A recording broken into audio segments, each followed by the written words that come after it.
Alright, तो सबसे पहले हम लोग मैग्नेटिक फ्लक्स देखते हैं। तो मैग्नेटिक फ्लक्स इलेक्ट्रिक फ्लक्स से रिलेट करेंगे। मैग्नेटिक फील्ड को हम लोग फील्ड लाइन से शो करते हैं, और मैग्नेटिक फील्ड के अंदर यदि कोई सरफेस है तो उसके थ्रू फील्ड लाइंस पास करेंगी, तो हम बोलेंगे मैग्नेटिक फ्लक्स पास कर रहा है। यदि फ्लैट एरिया ए है और यूनिफॉर्म फील्ड बी में रखा हुआ है, तो हम बोलेंगे कि मैग्नेटिक फ्लक्स कितना है। मैग्नेटिक फ्लक्स जो है वो बी वेक्टर डॉट ए वेक्टर है। फ्लैट एरिया ए में यूनिफॉर्म फील्ड बी है, बे रखा हुआ है, और एरिया वेक्टर और मैग्नेटिक फील्ड के बीच में एंगल थीटा है, तो हम बोलेंगे magnetic flux B vector dot ए वेक्टर है। बी ए कॉस थीटा, तो थीटा 0 डिग्री है। थीटा 0 डिग्री वाला कि एरिया वेक्टर जो है वो मैग्नेटिक फील्ड के पैरेलल है। तो एरिया वेक्टर यदि मैग्नेटिक फील्ड के पैरेलल है, इस केस में maximum number of field lines magnetic field में से पास हो रही होगी।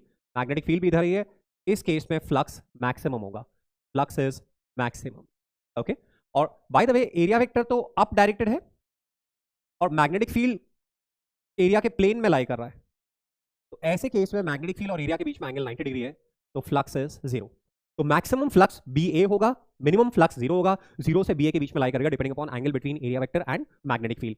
फ्लक्स स्केलर क्वांटिटी है। यदि फॉर्मूला से देखें तो टेस्ला मीटर स्क्वायर, तो जो फ्लक्स की यूनिट है वो टेस्ला मीटर स्क्वायर है, जिसको स्पेशल नेम साइंटिस्ट कॉर्नर में दे रखा है वेबर। तो capital W small B symbol है, 1 weber is 1 tesla metre square. तो मैग्नेटिक फील्ड जिसको अपन मैग्नेटिक इंडक्शन भी बोलते हैं, इंटेंसिटी ऑफ मैग्नेटिक फील्ड भी बोलते हैं, उसकी यूनिट हम लोग दूसरे तरीके से भी लिखते हैं। एक तो टेस्ला तो हम लोग लिखते ही है, दूसरी तरह की यूनिट हो जाएगी वेबर पर मीटर स्क्वायर। तो मैग्नेटिक फ्लक्स हम लोग इस तरह से कैलकुलेट करेंगे बी वेक्टर डॉट ए वेक्टर से। In case field non uniform है, या मैग्नेटिक फील्ड नॉन यूनिफॉर्म है, या सरफेस कर्व्ड है, या दोनों फैक्टर्स है, सरफेस भी कर्व्ड है और फील्ड भी नॉन यूनिफॉर्म है, तो फिर सरफेस को छोटे छोटे पार्ट्स में ब्रेक करके इंटीग्रेट करके फिर हमें टोटल फ्लक्स निकालना पड़ेगा। B vector dot d vector integration, वहां से टोटल फ्लक्स आएगा। तो मैग्नेटिक फील्ड के लिए हम लोगों ने देख लिया कि जो फॉर्मूला है वो बी वेक्टर डॉट ए या बी डॉट डी ए इंटीग्रेशन, बी डॉट डी ए इंटीग्रेशन। तो इंटीग्रेशन वाली सिचुएशन कैसी है? मान लीजिए एक यूनिफॉर्म ये स्ट्रेट वायर है जिसमें आई करंट फ्लो कर रही है, स्ट्रेट लॉन्ग वायर है जिसमें आई करंट फ्लो कर रही है, और एक रेक्टेंगुलर कोप्लेनर एरिया है पी क्यू आर एस। ये ए है, ये बी है, और ये डायमेंशन सी है, और हमें इस कॉइल के थ्रू फ्लक्स निकालना है। तो वायर का फील्ड हमें मालूम है कि कितना है, mu not I by 2 pi R है, डिस्टेंस के साथ वेरी करेगा। डायरेक्शन हमारी कांस्टेंट है, टीएल क्रॉस आर से फील्ड की डायरेक्शन इनवर्ड आ रही है, फील्ड की डायरेक्शन इनवर्ड है, बट फील्ड आर के साथ में इस तरह से वेरी कर रहा है। तो यदि हमें फ्लक्स कैलकुलेट करना है तो हम क्या करेंगे, हम यहाँ पे एक्स पे जाएंगे और एक्स पे जाके डीएक्स विड्थ की स्ट्रिप लेंगे। ये डीएक्स विड्थ की स्ट्रिप ली, तो इस डीएक्स विड्थ में हम फील्ड को यूनिफॉर्म मान सकते हैं क्योंकि एक्स में वेरिएशन बिल्कुल नेग्लिजिबल है। तो इस डीएक्स विड्थ में जो फ्लक्स होगा वो होगा mu not I upon 2 pi x, ये तो फील्ड हो गया वायर का, इनटू लेंथ सी है, विड्थ डीएक्स है, तो सी डीएक्स, और इसको इंटीग्रेट करना है हमें। क्लोजेस्ट साइड ए पर है, फारदेस्ट ए प्लस बी पे है, a to a plus b, तो ये फ्लक्स की वैल्यू आ रही है mu not I by 2 pi c. 1 by x का इंटीग्रेशन एल एन एक्स आएगा, जिसमें लिमिट प्लेस करेंगे तो l n a plus b minus l n a, और l n a plus b minus l n a, that is l n of a plus b by a, तो ये हमारा हो जाएगा l n of a plus b by a, है ना। Log a minus log b is log a by b, तो अपन जब म्यू नॉट आई अब c upon 2 pi 1 upon x का integration l n x limit place कर रहे हैं तो l n a plus b minus l n a, that is l n of a plus b upon a, तो ये हमारा magnetic flux आ गया। तो ऐसे इंटीग्रेट करके निकालना पड़ेगा। बट बाय द वे ये कॉइल की डायमेंशन बहुत छोटी होती, मान लीजिए 1 मीटर की दूरी पे 1 सेंटीमीटर स्क्वायर का एरिया है, तो 1 मीटर की दूरी पे यदि 1 सेंटीमीटर स्क्वायर का एरिया है तो फिर हम फील्ड में वेरिएशन को इग्नोर कर सकते हैं। कॉइल के सेंटर पे जितना फील्ड है वही पूरे एरिया में फील्ड लेते हुए हम मैग्नेटिक फ्लक्स लिख सकते हैं बी इंटू एरिया, फिर हमें इंटीग्रेट करने की रिक्वायरमेंट नहीं है, है ना। तो फैराडेज लॉ के क्वेश्चन को सॉल्व करने के लिए हमें मैग्नेटिक फ्लक्स इंटीग्रेट करके निकालना होगा। तो उसके लिए हम लोगों ने ये देखा प्रोसीजर, या तो बी वेक्टर डॉट ए वेक्टर या बी डॉट डी ए इंटीग्रेशन। नेक्स्ट आते हैं हम लोग फैराडेज लॉज। तो फैराडे ने सीरीज ऑफ एक्सपेरिमेंट्स के बेसिस पे ये प्रूव किया कि whenever there is change in magnetic flux through a loop, there is an induced EMF. Whenever there is change in magnetic flux through a loop, there is an induced EMF, and this induced EMF lasts as long as the changes persist. जब flux change होगा किसी loop के through तो EMF आएगा, और EMF तब तक आता रहेगा जब तक फ्लक्स चेंज होता रहेगा। जैसे ही फ्लक्स चेंज होना बंद हो जाएगा तो ईएमएफ जीरो हो जाएगा। ये फर्स्ट लॉ है। एंड सेकंड लॉ है the induced EMF is equal to negative of time rate of change of flux, e बराबर minus d phi by D T. तो टाइम की लिमिटेशन की वजह से हम क्योंकि टॉपिक फर्स्ट टाइम नहीं पढ़ रहे हैं, हम रिवाइज कर रहे हैं, तो मैं वो एक्सपेरिमेंट्स को स्किप कर रहा हूं, वो लेंजेस लॉ में आ जाएंगे, हमारे क्वेश्चंस में आ जाएंगे। मैंने डायरेक्टली यहाँ पे लॉ इंट्रोड्यूस किया। ध्यान रहे हमारा ये रिवीजन इंटेंसिव होना चाहिए, जो एक्चुअली काम की चीजें हैं, जहां से क्वेश्चंस आते हैं, जो थ्योरी को समझने के लिए चाहिए, वहां ज्यादा टाइम स्पेंड होना चाहिए, और जो इंट्रोडक्टरी चीजें जो फर्स्ट टाइम पढ़ते वक्त रेलेवेंट होती है उनको जस्ट हमें पढ़ना, इंट्रोडक्शन के हिसाब से देखना है, उन पे ज्यादा टाइम स्पेंड नहीं करना है, तभी हम इफेक्टिवली रिवाइज कर पाएंगे। और यही चीज आपको नोट्स पढ़ते वक्त भी ध्यान रखना है। नोट्स ऐसा नहीं है कि आप जब रिवाइज करते हैं ना तो बच्चों को ऐसा लगता है कि यार इतने सारे चैप्टर कैसे करेंगे, आज एक दिन में 4 चैप्टर कैसे रिवाइज करेंगे। तो देखिए it is just a game of mindset. आप दिमाग में पहली बार नहीं पढ़ रहे हैं, आपने एटलीस्ट कोचिंग में, स्कूल में उस चैप्टर को पढ़ा है, और उसके बाद में उसको रिवाइज कभी ना कभी किया होगा, तो कुछ तो चीजें आपको आती हैं। अब उसी पे आपको रीइंफोर्समेंट करना है, उस पर बिल्ड ऑन करना है। तो दिमाग में ये लेके मत चलें कि यार पहली बार पढ़ रहा हूं, आप ये दिमाग में खुद के साथ कम्युनिकेशन करें कि यार ये अब रिवाइज कर रहा हूं। तो चैप्टर में जो आप देखेंगे तो की कॉन्सेप्ट्स आप अंडरलाइन करते हुए चलें, फॉर्मुलाज अंडरलाइन करते हुए चलें, अलग से नोटबुक में लिखते हुए चलें। इस तरह से थोड़ा फास्ट रिवाइज करने की कोशिश करिए, एग्जाम्पल साथ के साथ सॉल्व करिए, माइंडसेट चेंज करें। रिवीजन को ऐसा नहीं लगे बहुत लंबा काम है, आप चीजें पहले पढ़े हुए हो, उनको अच्छी तरह से अरेंज करनी है, उनको रीइंफोर्स करना है। ओके, तो फैराडेज लॉ में पहला पार्ट था कि भाई whenever there is change in magnetic flux associated with a loop there is an induced EMF and this induced EMF lasts as long as the changes persist. Second part is induced EMF is equal to negative time of rate of change of flux e बराबर minus d phi by D T. तो हम लोगों ने कहा e बराबर minus d phi by D T. तो जितना तेजी से फ्लक्स चेंज होगा ईएमएफ उतना ही ज्यादा आएगा, और यदि फ्लक्स की रेट ऑफ चेंज जीरो है तो ईएमएफ जीरो हो जाएगा। दोस्तों यदि कॉइल में n टर्न्स हैं और हर टर्न के थ्रू सेम फ्लक्स पास हो रहा है, तो ऐसे में हर टर्न में EMF d phi by D t आएगा, तो ऐड होकर टोटल ईएमएफ हो जाएगा minus N D phi by D T. तो for a coil of n turns EMF is minus N D phi by D T. Minus sign के relevance EMF का sense निकालने के लिए, करंट का सेंस निकालने के लिए, जिसको अपन आगे देखेंगे। तो induce EMF is minus N D phi by D t. अब लूप में कितनी करंट फ्लो होगी, तो ध्यान रहे यदि लूप ओपन है तब भी ईएमएफ तो जनरेट होगा, लूप यदि ओपन है क्लोज नहीं है तब भी ईएमएफ तो जनरेट होगा, बट करंट तभी फ्लो होगी जबकि लूप का रेजिस्टेंस फाइनाइट है, इनफाइनाइट नहीं है। तो उसके लिए लूप का कंडक्टिंग होना और क्लोज होना जरूरी है। यदि क्लोज कंडक्टिंग लूप है जिसका रेजिस्टेंस कैपिटल आर है और उसमें induce EMF minus N D phi by D t आ रहा है, तो ऐसे में जो इंड्यूस करंट होगी वो होगी हमारी minus N D phi by D t upon capital R. तो ये इंड्यूस करंट होगी। अब सर्किट में कितना चार्ज फ्लो करेगा टाइम इंटरवल 0 से t में, तो अपन आई को इंटीग्रेट करेंगे, आई डी टी इंटीग्रेशन, तो वो इंटीग्रेट करेंगे तो हमारा चार्ज फ्लो का फॉर्मुला आएगा minus N delta phi upon R, N delta phi upon R. तो यहां पे देखिए ये पॉइंट नोट करने वाला है कि EMF and I, E and I depend on duration delta T in which flux is changed, but delta q depends only on delta phi, not on delta t। आप मान लीजिए 10 वेबर का change कर रहे हैं, तो 10 वेबर का change चाहे 10 सेकंड्स में करें या 10 डेज में करें, इस फ्लक्स चेंज के लिए जो चार्ज फ्लो होगा वो सेम होगा, बट करंट कितनी जनरेट होगी, ईएमएफ कितना जनरेट होगा, उस पर डिपेंड करेगा कि फ्लक्स की रेट ऑफ चेंज क्या है। यदि आप रैपिड रेट से चेंज कर रहे हो, ज्यादा रेट से चेंज कर रहे हो, तो ईएमएफ ज्यादा आएगा, और आप स्लोली चेंज कर रहे हो तो ईएमएफ कम आएगा। तो फ्लक्स और ईएमएफ और करंट रेट पे डिपेंडेंट है, जबकि चार्ज जो है वो केवल चेंज पे डिपेंडेंट है कि फ्लक्स में चेंज कितना हुआ। इन केस दोस्तों यदि एवरेज ईएमएफ निकालना है, तो एवरेज ईएमएफ के लिए हम लोग लिख लेंगे e average is minus N delta phi by delta t, ये। और इंड्यूस करंट एवरेज के लिए हम लोग लिख लेंगे e average upon capital are, ये हमारी इंड्यूस एवरेज इंड्यूस करंट हो जाएगी। ठीक है, अब तो यानी कि ईएमएफ जनरेट कैसे कर सकते हैं, फ्लक्स को चेंज करके ईएमएफ जनरेट कर सकते हैं। अब फ्लक्स है हमारा B dot A, B A cos theta, तो कॉइल के लोकेशन में मैग्नेटिक फील्ड को वेरी करा के अपन फ्लक्स चेंज कर सकते हैं, कॉइल का एरिया चेंज करके हम लोग फ्लक्स चेंज कर सकते हैं, कॉइल के एरिया वेक्टर और मैग्नेटिक फील्ड के बीच में एंगल चेंज करके, यानी कि कॉइल को रोटेट करा के हम फ्लक्स चेंज कर सकते हैं। तो इस तरह से किसी भी तरह से चाहे मैग्नेटिक फील्ड चेंज करो, एरिया चेंज करो या कॉइल को रोटेट करो, यदि फ्लक्स चेंज होगा तो ईएमएफ आएगा। तो आपके पास फैराडेज लॉज में जो प्रॉब्लम्स होंगी उनमें हमें कॉइल गिवन होगी, मैग्नेटिक फील्ड में रखी हुई होगी, या तो हमें किसी स्पेसिफिक मोमेंट पे ईएमएफ पूछा है, करंट पूछिए, और या फिर हमें एवरेज ईएमएफ एवरेज करंट पूछिए। यदि एवरेज पूछा है तो हम टी फाइनल पे फ्लक्स लिखेंगे, टी इनिशियल पे फ्लक्स लिखेंगे, and then E average is minus N delta phi upon delta t, और ऐसे करंट हो जाएगी ई एवरेज अपॉन आर। और किसी इंस्टेंट पे यदि ईएमएफ या करंट निकालनी है तो टाइम टी पे हम लोग फ्लक्स लिखेंगे और उसको डिफरेंशिएट करके ई बराबर minus N D phi by D t से हम लोग ईएमएफ निकालेंगे।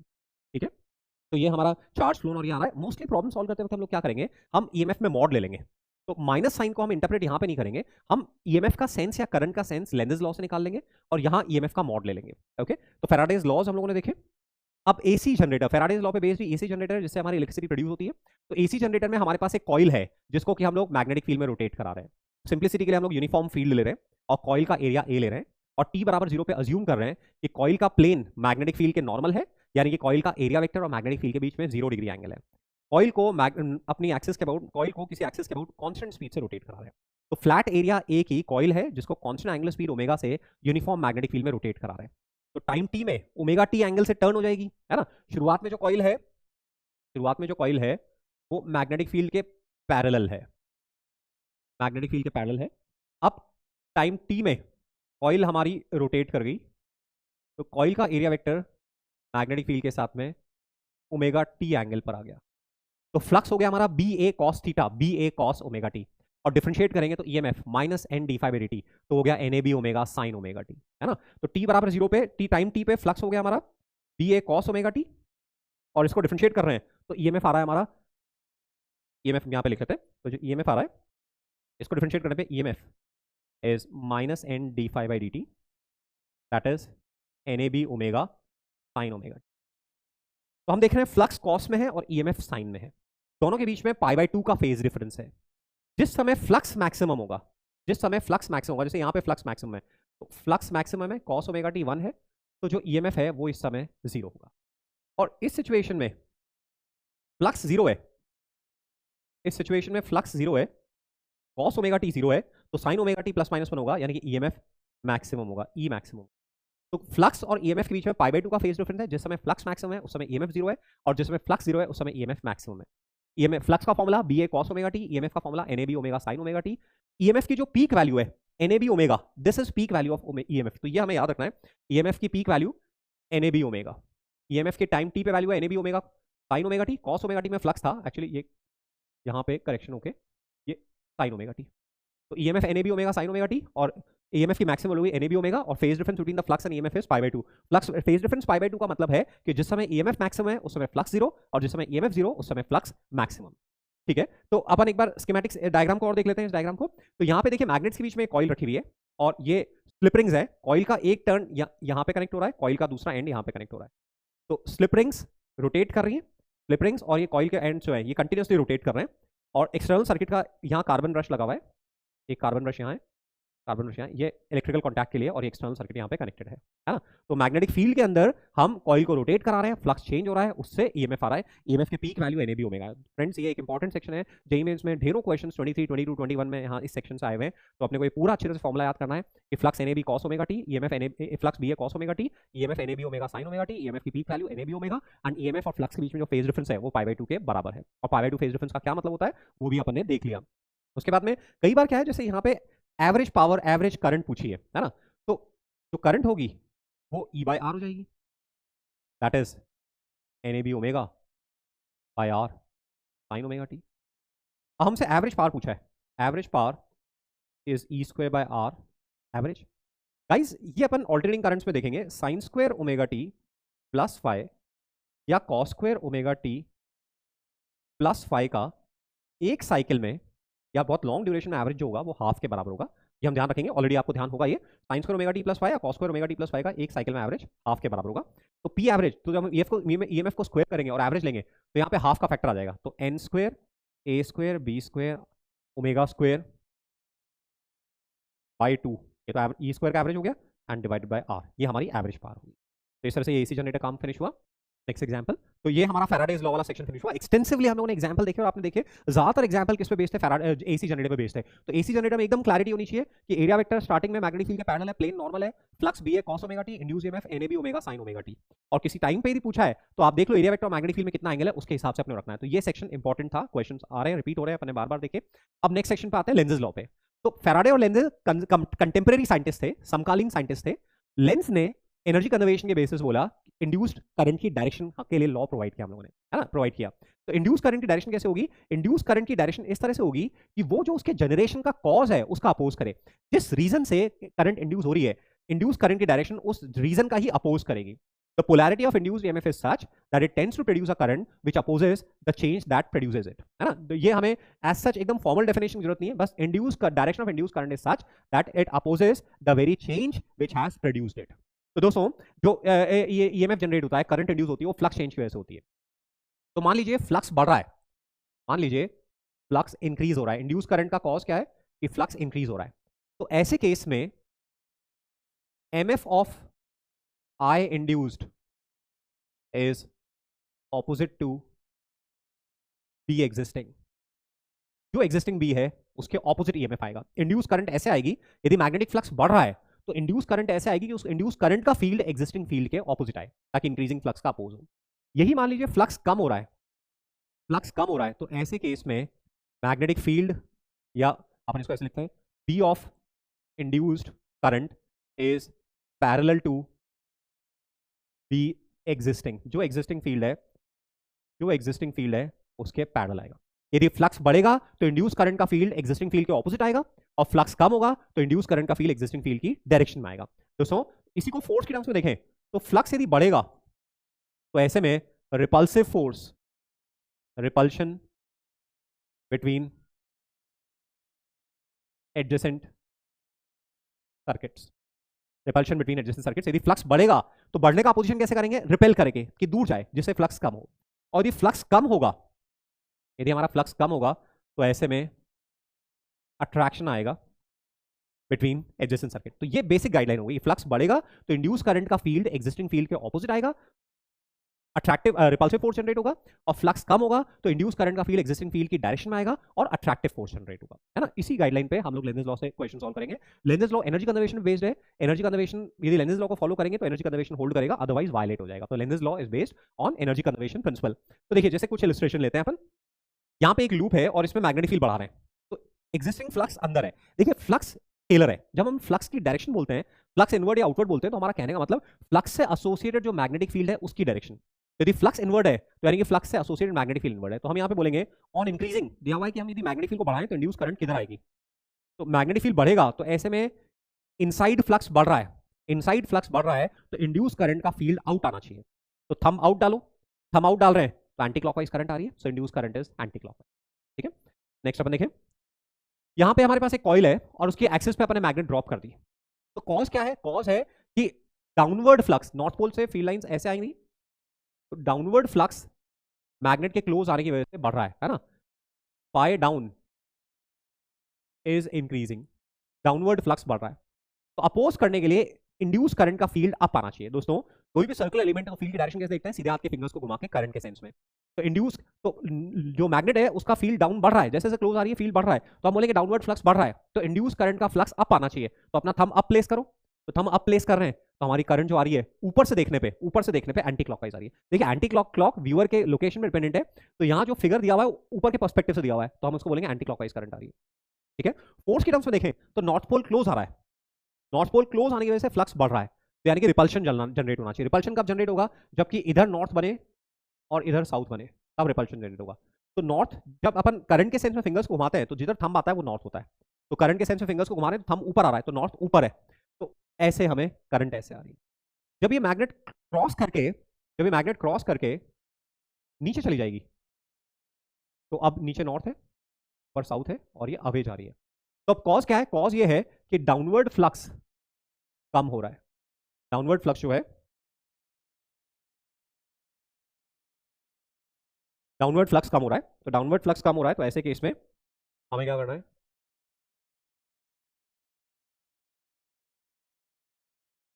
ऐसे मैग्नेट अवे जा रही है तो डाउनवर्ड फ्लक्स कम हो रहा है, तो हमें डाउनवर्ड फ्लक्स बढ़ाना है। डाउनवर्ड फ्लक्स बढ़ाना है तो थंब नीचे डालो, तो थंब नीचे डालोगे तो करंट ऐसे आ रही है, क्लॉकवाइज करंट आ रही है।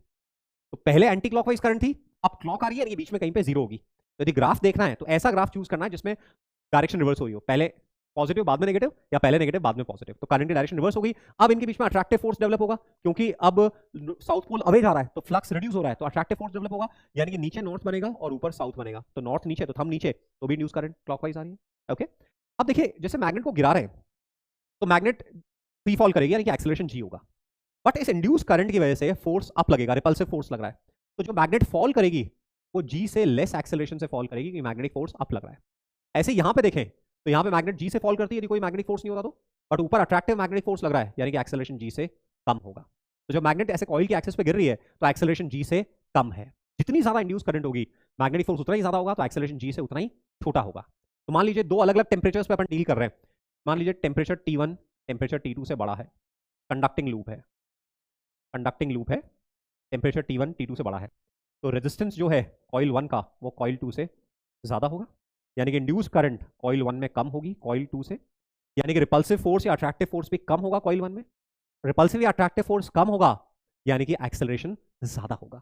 तो फर्स्ट कॉइल में एक्सेलरेशन ज्यादा, दोनों ही एक्सेलरेशन जी से छोटे होंगे, बट फर्स्ट कॉइल में कम होगा। क्यों? क्योंकि फर्स्ट कॉइल में इंड्यूस करंट कम आ रही है, तो अपोजिंग मैग्नेटिक फोर्स कम आ रहा है, तो नेट डाउनवर्ड फोर्स ज्यादा है, इसीलिए एक्सेलरेशन ज्यादा होगा। तो ऐसे टेम्परेचर्स पे कंपेयर करा लेते हैं, है ना। यही मान लीजिए यहाँ पे कॉइल में अपन ने कट लगा रखा है और फिर मैग्नेट को गिराया है, तो कॉइल में कट लगा हुआ है तो फिर इंड्यूस करंट नहीं आएगी दोस्तों, क्योंकि इनफाइनाइट रेजिस्टेंस है। इंड्यूस करंट नहीं आएगी तो कोई मैग्नेटिक फोर्स भी नहीं आएगा, तो ऐसे में हमारी जो मैग्नेट है वो जी एक्सेलरेशन से ही फॉल करेगी। तो ये आप लोगों ने यहाँ पे सेक्शन देखा। ऐसे ही यहाँ पे एक फिगर है जिसमें कि इतने रीजन में मैग्नेटिक फील्ड है, कॉइल अंदर एंटर कर रही है, पूरी अंदर आ गई और फिर बाहर निकल रही है, और हमें इंड्यूस करंट की डायरेक्शन देखनी है। तो जब कॉइल अंदर एंटर कर रही है तो इनवर्ड जो एरिया मैग्नेटिक फील्ड के अंदर है वो बढ़ता जा रहा है, तो हम बोलेंगे इनवर्ड फ्लक्स बढ़ रहा है, तो अपोज करने के लिए इंड्यूस करंट का फील्ड आउट आना चाहिए। तो इंड्यूस करंट का फील्ड आउट लो, यानी करंट एंटी क्लॉक आ रही है। जब कॉइल पूरी मैग्नेटिक फील्ड के अंदर आ गई तो फिर फ्लक्स चेंज ही नहीं हो रहा है, तो इसलिए ईएमएफ जीरो, करंट जीरो। अब कॉइल बाहर निकल रही है, कॉइल बाहर निकल रही है तो इनवर्ड फ्लक्स कम हो रहा है क्योंकि फील्ड के अंदर एरिया कम हो रहा है। तो ऐसे में इंड्यूस करंट का फील्ड एग्जिस्टिंग फील्ड की डायरेक्शन में आना चाहिए, यानी कि अंदर आना चाहिए। तो दैट मींस करंट क्लॉकवाइज आनी चाहिए। तो ऐसे अपन देख रहे हैं। ऐसे नीचे वाले एग्जांपल में देखें अपन, एक वायर है और कोप्लेनर लूप रखी हुई है, और when the loop moves away, loop को हम अवे मूव करा रहे हैं, इधर मूव करा रहे हैं। तो दोस्तों अवे मूव करा रहे हैं तो वायर का जो फील्ड है वो इनवर्ड है, तो हमारा इनवर्ड फ्लक्स कम हो रहा है क्योंकि लूप अवे जा रही है। तो इनवर्ड फ्लक्स कम हो रहा है क्योंकि लूप अवे जा रही है, तो इंड्यूस करंट का फील्ड इनवर्ड ही आना चाहिए, यानी कि करंट क्लॉकवाइज आनी चाहिए। तो करंट क्लॉकवाइज, या फोर्स से देखना चाहते हैं तो इनके बीच में अट्रैक्टिव फोर्स डेवलप होना चाहिए। तो अट्रैक्टिव फोर्स, तो फोर्स जो डिसाइड होगा वो इस वाली साइड से डिसाइड होगा क्योंकि ये क्लोजेस्ट है ना। तो हमने मैग्नेटिक फील्ड चैप्टर में पढ़ा हुआ है कि parallel currents attract and anti parallel currents repel. तो हमें यहाँ अट्रैक्शन चाहिए, यानी करंट पैरेलल आनी चाहिए, मतलब इस तरफ आनी चाहिए, तो इंड्यूस करंट क्लॉकवाइज आनी। तो ये ओके, तो ये हम लोगों ने Faraday's law, Lenz's law and magnetic flux इस पे बेस्ड एग्जांपल्स कर लिए। अब अपन नेक्स्ट सेक्शन पे आते हैं। तो दोस्तों फैराडेज लॉ तो कह रहा है कि जब जब फ्लक्स चेंज होगा तो ईएमएफ आएगा, जब जब फ्लक्स चेंज होगा तो ईएमएफ आएगा। अब बैकग्राउंड में ऐसा क्या हो रहा है जिसकी वजह से ईएमएफ आ रहा है? तो बैकग्राउंड में दो सिचुएशंस होती हैं। हम एक्चुअली ये फ्लक्स चेंज से ईएमएफ आता है तो ऑब्जर्वेशन है कि जब जब फ्लक्स चेंज होगा तो ईएमएफ होगा, बट हो क्या रहा है जिसकी वजह से ईएमएफ आ रहा है? तो उसमें दो सिचुएशन होती है। एक सिचुएशन जिसको मोशनल ईएमएफ बोलते हैं, जहां पे कंडक्टर मैग्नेटिक फील्ड में मूव कर रहा है, चार्ज सेपरेशन हो रहा है, इलेक्ट्रिक फील्ड सेटअप हो रहा है, वहां से ईएमएफ आ रहा है, उसको मोशनल ईएमएफ बोलते हैं। और दूसरी कैटेगरी जिसमें कि टाइम वेरिंग मैग्नेटिक फील्ड होता है, और टाइम वेरिंग मैग्नेटिक फील्ड से इंड्यूस इलेक्ट्रिक फील्ड आता है, और उस इंड्यूस इलेक्ट्रिक फील्ड से ईएमएफ आता है, वो हमारी सेकंड कैटेगरी है। सेकंड कैटेगरी हमारी जेईई मेन बिटसेट के सिलेबस में नहीं है। तो जो ईएमएफ जनरेशन है, जितनी भी ईएमएफ जनरेशन की सिचुएशन है, वो ईएमएफ जनरेशन की सिचुएशन में दो केसेस हैं। केस वन, मोशनल ईएमएफ, जहां पे कंडक्टर मैग्नेटिक फील्ड में मूव कर रहा है, चार्ज सेपरेशन हो रहा है और उससे इंड्यूस ईएमएफ आ रहा है। और दूसरी कैटेगरी है टाइम वेरिंग मैग्नेटिक फील्ड की, मैग्नेटिक फील्ड टाइम के साथ वेरी कर रहा है, इसलिए इलेक्ट्रिक फील्ड आ रहा है, और इलेक्ट्रिक फील्ड से इंड्यूस ईएमएफ आ रहा है। तो जेईई मेंस बिटसेट में ये वाली कैटेगरी नहीं है, एडवांस में ये वाली कैटेगरी है। तो मोशनल ईएमएफ की बात करना। तो देखिए मोशनल ईएमएफ की डेरिवेशन की एक एक स्टेप इंपॉर्टेंट है, मैं आपको समझाता हूं। हमारे पास एक कंडक्टिंग रॉड है, ऐसे एक कंडक्टिंग रॉड है, मैं अलग से पेपर में अलग से एक शीट में समझाता हूं। तो हमारे पास मान लीजिए ये एक कंडक्टिंग रॉड है, कंडक्टर, ध्यान रहे मोशनल ईएमएफ में कंडक्टर, इंसुलेटर में फ्री इलेक्ट्रॉन्स नहीं होंगे तो वहां कोई मोशनल ईएमएफ नहीं आएगा, तो ये कंडक्टिंग के लिए है। तो हमारे पास एक कंडक्टिंग रॉड है AB, और इसको हम मूव करा रहे हैं, और मैग्नेटिक फील्ड के अंदर मूव करा रहे हैं। तो कंडक्टिंग रॉड में जितना भी चार्ज है, इलेक्ट्रॉन, प्रोटॉन, उन सब पे मैग्नेटिक फोर्स लगेगा। प्रोटॉन्स न्यूक्लियस में बाउंड है, रिस्पॉन्ड नहीं करेंगे। इलेक्ट्रॉन्स में जो बाउंड इलेक्ट्रॉन्स है वो भी बाउंड है, वो भी रिस्पॉन्ड नहीं करेंगे। बट फ्री इलेक्ट्रॉन एकदम फ्री है, एकदम स्ट्रे है। जैसे अनफोकस स्टूडेंट्स, जैसे कोई नोटिफिकेशन आया फट से उधर चले गए, फिर कुछ और डिस्टर्बेंस आया फट से उधर चले गए, उनका फोकस एक जगह नहीं होकर कोई भी उनको ड्रिफ्ट करा के ले जाता है। कोई भी डिस्टर्बेंस आएगा वो ड्रिफ्ट हो जाएंगे। तो फ्री इलेक्ट्रॉन जैसे कोई फोर्स लगेगा तो वो रिस्पॉन्ड करेंगे, है ना। तो फ्री इलेक्ट्रॉन्स पे माइनस EV क्रॉस B इतना मैग्नेटिक फोर्स लगेगा, कितना? Minus EV cross B। यदि रॉड V वेलोसिटी से मूव कर रही है तो रॉड के अंदर जो फ्री इलेक्ट्रॉन्स है उन पे माइनस QV क्रॉस B, तो माइनस EV क्रॉस B इतना फोर्स लगेगा। कितना लगेगा? V अंदर है, V इधर है, मैग्नेटिक फील्ड अंदर है, तो V cross B, right hand thumb palm rule से V क्रॉस B ऊपर आ रहा है, तो फ्री इलेक्ट्रॉन से फोर्स नीचे लगेगा। तो फ्री इलेक्ट्रॉन्स इधर एक्यूमुलेट होने लगेंगे, फ्री इलेक्ट्रॉन्स इधर एक्यूमुलेट होने लगेंगे। इधर फ्री इलेक्ट्रॉन्स एक्यूमुलेट होंगे तो इधर इलेक्ट्रॉन्स की स्केसिटी होगी, इधर प्लस चार्ज आएगा। तो अंदर एक इलेक्ट्रॉन जो है उस पर मैग्नेटिक फोर्स नीचे आ रहा है, इससे फ्री इलेक्ट्रॉन सेपरेट हुए। अब ये जो माइनस और प्लस सेपरेट हुए हैं, इनसे सेपरेशन से इंड्यूस्ड इलेक्ट्रिक फील्ड आएगा, जो कि प्लस से माइनस की तरफ होगा, यानी कि इंड्यूस्ड इलेक्ट्रिक फील्ड की जो डायरेक्शन होगी वो इस तरफ होगी। तो इंड्यूस्ड इलेक्ट्रिक फील्ड इस तरफ होगा, तो इंड्यूस्ड इलेक्ट्रिक फील्ड से जो हमारा फोर्स आएगा, इलेक्ट्रिक फोर्स, वो इलेक्ट्रिक फील्ड के ऑपोजिट, तो इलेक्ट्रिक फोर्स इस तरफ आएगा। कितना आएगा? इलेक्ट्रिक फोर्स आएगा माइनस E, ये इलेक्ट्रिक फील्ड का फोर्स आएगा। दोस्तों जब तक ये इलेक्ट्रिक फील्ड का फोर्स मैग्नेटिक फील्ड के फोर्स से छोटा रहेगा, इलेक्ट्रॉन सेपरेट होते जाएंगे, होते जाएंगे, होते जाएंगे, और कंडक्टर में इलेक्ट्रॉन्स इनफाइनाइट है, अबंडेंट है, तो इलेक्ट्रॉन सेपरेट होते जाएंगे तब तक जब तक कि मैग्नेटिक फोर्स और इलेक्ट्रिक फोर्स मिलके कैंसिल नहीं हो जाए, बराबर 0। तो minus EV cross B plus minus EE बराबर 0। तो स्टडी स्टेट में जो कंडक्टर के अंदर इलेक्ट्रिक फील्ड सेटअप हो गया है वो माइनस V क्रॉस B, इतना इलेक्ट्रिक फील्ड सेटअप हो गया। ये इलेक्ट्रिक फील्ड किधर से किधर आ रहा है? पॉजिटिव से नेगेटिव की तरफ, A से B आ रहा है। तो इससे पोटेंशियल डिफरेंस इज जो इंड्यूस ईएमएफ बोल रहे हैं वो है V at higher volt potential of higher point minus potential of lower point, VA minus VB। तो that is minus E dot DL, electrostatic से फॉर्मूला से, from B to A, that is V cross B dot DL integration. तो ये यदि आपको ध्यान रहता है तो इससे थोड़ा सा क्वेश्चन सॉल्विंग करना इजी रहेगा कि मोशनल ईएमएफ में कैसे मोशनल ईएमएफ आता है। फ्री इलेक्ट्रॉन से मैग्नेटिक फोर्स लगता है, वो सेपरेट होता है, इलेक्ट्रिक फील्ड जनरेट होता है, इलेक्ट्रिक फोर्स लगता है और स्टडी स्टेट में दोनों बैलेंस होते हैं। तो QE plus QV cross B बराबर 0, सो E बराबर minus of V cross B, और वहां से ईएमएफ आ रहा है V cross B dot DL integration. तो मोशनल ईएमएफ में जो पेरेंट एक्सप्रेशन है वो है E बराबर मोशनल ईएमएफ। तो मोशनल ईएमएफ में the electric field inside the conductor is, तो इसको हमें V करना है मोशनल ईएमएफ में। When a conductor moves within a field, EMF appears in it. The electric field inside the conductor is given by E बराबर minus of V cross B। ये मैंने अभी डिराइव करके बताया था, E बराबर minus of V cross B, ये electric field है। और उस इलेक्ट्रिक फील्ड से जो मोशनल EMF का जनरल फॉर्मूला आएगा वो आएगा V cross B dot DL integration, negative and से पॉजिटिव एंड पे। ये जनरल फॉर्मूला है जो एनसीईआरटी में नहीं गिवन है, V cross B dot DL integration. ठीक है, अब यदि कंडक्टर स्ट्रेट है, मैग्नेटिक फील्ड यूनिफॉर्म है और मोशन ट्रांसलेटरी है, सारे पार्ट्स की वेलोसिटी कॉमन, तो ये एक्सप्रेशन रिड्यूस हो जाती है V cross B dot L। तो हमारे जो काम फॉर्मूला आएगा वो ये वाला आएगा, V cross B dot L। L कहां से कहां होगा? L होगा from negative end to positive end. कैसे मालूम पड़ेगा कौन सा नेगेटिव एंड है कौन सा पॉजिटिव एंड है? जिधर Q V क्रॉस, जिधर इलेक्ट्रॉन पे फोर्स लग रहा है वो नेगेटिव एंड है, दूसरा वाला पॉजिटिव है, तो L वेक्टर की डायरेक्शन नेगेटिव से पॉजिटिव एंड की तरफ होगी, है ना। तो इलेक्ट्रिक इंड्यूस ईएमएफ हो गया V cross B dot L। L किधर से किधर है? नेगेटिव से पॉजिटिव एंड की तरफ। अब दोस्तों कंडक्टर स्ट्रेट है, फील्ड यूनिफॉर्म है, मोशन ट्रांसलेटरी और तीनों म्यूचुअली परपेंडिकुलर है, तीनों म्यूचुअली परपेंडिकुलर है। तो ऐसे केस में ये फॉर्मूला सिंप्लीफाई हो गया आता है BVL। तो मोस्टली जेईई मेंस बिटसेट में यही वाला फॉर्मूला काम आएगा। इसके लिए क्या चाहिए? तीनों वेक्टर्स म्यूचुअली परपेंडिकुलर होने चाहिए, V vector perpendicular to B vector perpendicular to L vector. तो मोस्टली हमारे न्यूमेरिकल्स में ये वाला फॉर्मूला काम आएगा, इंड्यूस ईएमएफ बराबर BVL। अब मान लीजिए कोई भी दो वेक्टर पैरेलल या एंटी पैरेलल है, इनमें से कोई भी दो वेक्टर पैरेलल या एंटी पैरेलल है, जैसे V और B पैरेलल या एंटी पैरेलल है, या B और L पैरेलल या एंटी पैरेलल है, या V और L पैरेलल और एंटी पैरेलल, तो ऐसे केस में ईएमएफ 0 हो जाएगा। तो ये मैंने लिख के दिया है, if any two of three vectors BVL are parallel और anti parallel then induce EMF is 0। मान लीजिए जो कंडक्टर है, ये जैसे ये है, वेलोसिटी जो है वो थीटा एंगल पर है, मैग्नेटिक फील्ड यूनिफॉर्म है, कंडक्टर स्ट्रेट है, मोशन ट्रांसलेटरी है, और तीनों म्यूचुअली परपेंडिकुलर नहीं है। V और L के बीच में थीटा एंगल है, या B और L के बीच में थीटा एंगल है, या V और B के बीच में थीटा एंगल है। तो ऐसे केस में पैरेलल कंपोनेंट की वजह से तो ईएमएफ 0 हो जाएगा, केवल नॉर्मल कंपोनेंट की वजह से तो ईएमएफ हो जाएगा BVL sin थीटा। तो किन्हीं भी दो वेक्टर्स के बीच में थीटा एंगल है तो ऐसे में ईएमएफ हो जाएगा BVL sin थीटा। तो एक बार मैं वापस से फ्लो बना देता हूं, देखो पेरेंट फॉर्मूला है V cross B dot DL integration, conductor straight, field uniform, motion translatory, तो V cross B dot L, तीनों म्यूचुअली परपेंडिकुलर BVL, कोई भी दो पैरेलल या एंटी पैरेलल तो 0, कोई दो के बीच में थीटा एंगल है तो ऐसे केस में BVL sin थीटा। ये इंड्यूस ईएमएफ का अपन फॉर्मूला देख रहे हैं। तो LAB इज द। अब उसके बाद में एक और चीज दोस्तों, यूनिफॉर्म फील्ड में यदि हमारा यूनिफॉर्म फील्ड में एक कंडक्टर है, यूनिफॉर्म फील्ड में एक कंडक्टर है आर्बिट्ररी शेप का, और वो ट्रांसलेशनली मूव कर रहा है, तो ऐसे में जो इंड्यूस्ड ईएमएफ होगा वो कंडक्टर के शेप से इंडिपेंडेंट होगा, केवल एंड पॉइंट्स को ज्वाइन करने वाली लेंथ पे डिपेंडेंट होगा। तो जैसे यहाँ पे एंड पॉइंट्स ये A और B है ना, तो positive charge V cross B ऊपर जा रहा है, तो इसको अपन रिप्लेस कर देंगे, जो AB स्ट्रेट लेंथ है इससे रिप्लेस कर देंगे, इसको हम ये स्ट्रेट लेंथ AB इससे रिप्लेस कर देंगे, V है और इसमें BVL वाला फॉर्मूला है, BVL sin थीटा वाला फॉर्मूला लग जाएगा। तो हम बोलते हैं EMF induced in a conductor which is moving translationally in uniform field is independent of its shape and depends only on straight length joining between end points। अब by the वे मान लीजिए आपका कंडक्टर जो है वो लूप है, uniform field में एक लूप मूव कर रही है, मैं अलग से लेता हूँ। तो पहले देखिए बताया AB को स्ट्रेट लाइन से ज्वाइन कर दो, तो बस ये इंड्यूस ईएमएफ की लेंथ काम आएगी, इफेक्टिव लेंथ काम आएगी। इन केस हमारे पास यूनिफॉर्म फील्ड में एक लूप मूव कर रही है, ऐसे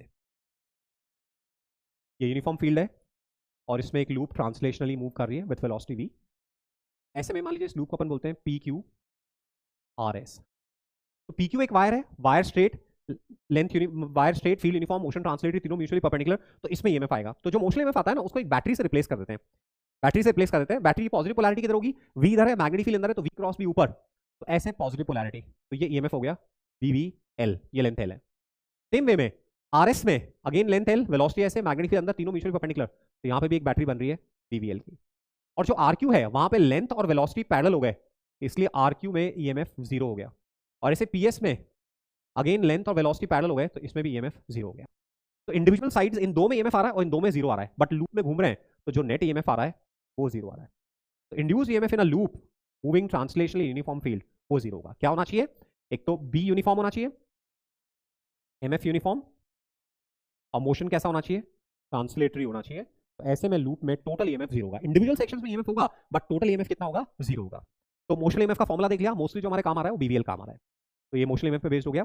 अब दोस्तों दूसरी सिचुएशन है कि हमारे पास कंडक्टिंग रेल्स हैं, ऐसे कंडक्टिंग रेल्स हैं और ये एक कैपिटल R से टर्मिनेट हो रही है, और यहाँ एक कंडक्टिंग स्लाइडर रखा हुआ है जो V वेलोसिटी से मूव कर रहा है, ठीक है, कंडक्टिंग रेल्स है और उन कंडक्टिंग रेल्स पे एक स्लाइडर v वेलोसिटी से मूव कर रहा है, पीछे रेजिस्टेंस आ रहा है, मैग्नेटिक फील्ड नॉर्मल है। तो ये जो स्लाइडर है इस पे ईएमएफ आएगा, मोशन देखिए ट्रांसलेटरी है, फील्ड यूनिफॉर्म है, कंडक्टर स्ट्रेट है, तीनों म्यूचुअली परपेंडिकुलर, तो बीवीएल का फॉर्म बीवीएल आएगा। तो ये जो स्लाइडर है एक बैटरी की तरह एक्ट करेगा, पॉजिटिव ऊपर नेगेटिव नीचे, तो ये बैटरी बन गई बीवीएल की, ये बीवीएल की एक बैटरी बन गई।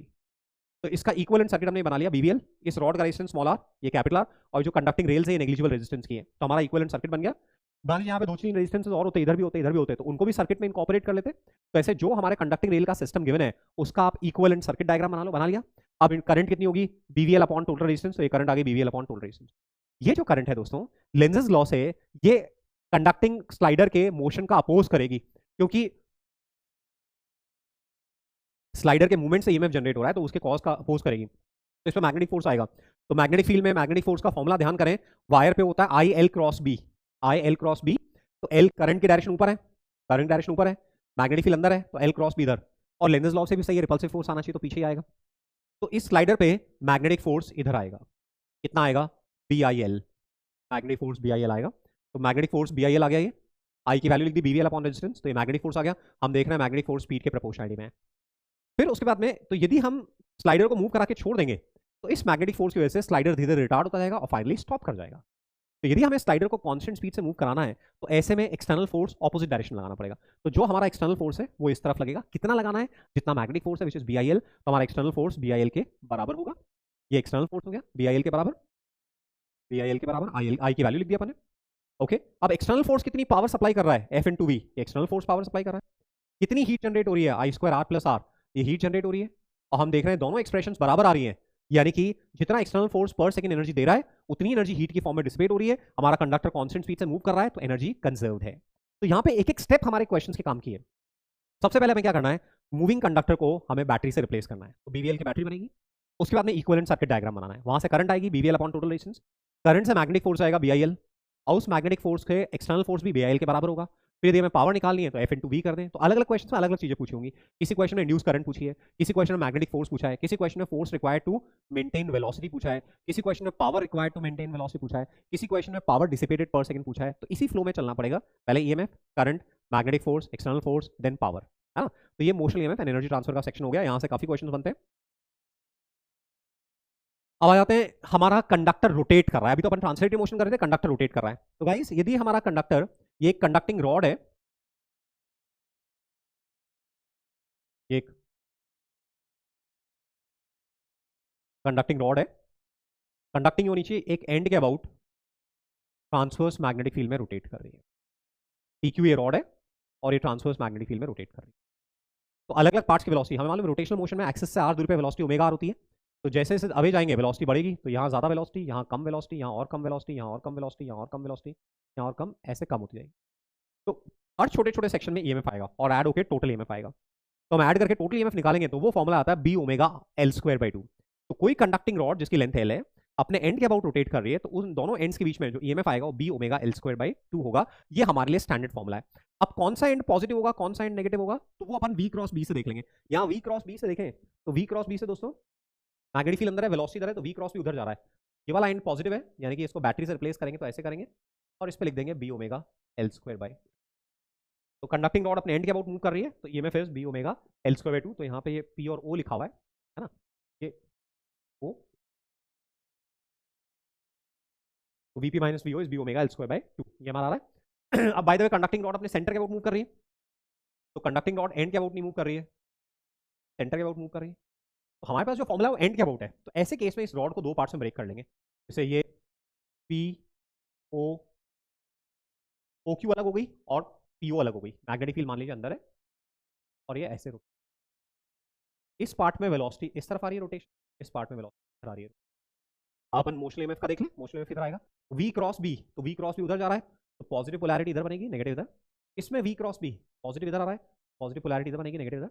फॉर्मूला यहाँ जो इंड्यूस ईएमएफ है बी ओमेगा एल बाई 2 का स्क्वायर बाई 2, इधर भी इतना ईएमएफ आएगा बी ओमेगा एल बाई 2 का स्क्वायर बाई 2। तो यहाँ V Q minus V O आ रहा है B omega L square by 8। Similarly VP minus V O आ रहा है B omega L square by 8, और वीपी माइनस वी क्यू करेंगे तो ये दोनों सेम वोल्टेज पर है, ये जीरो है।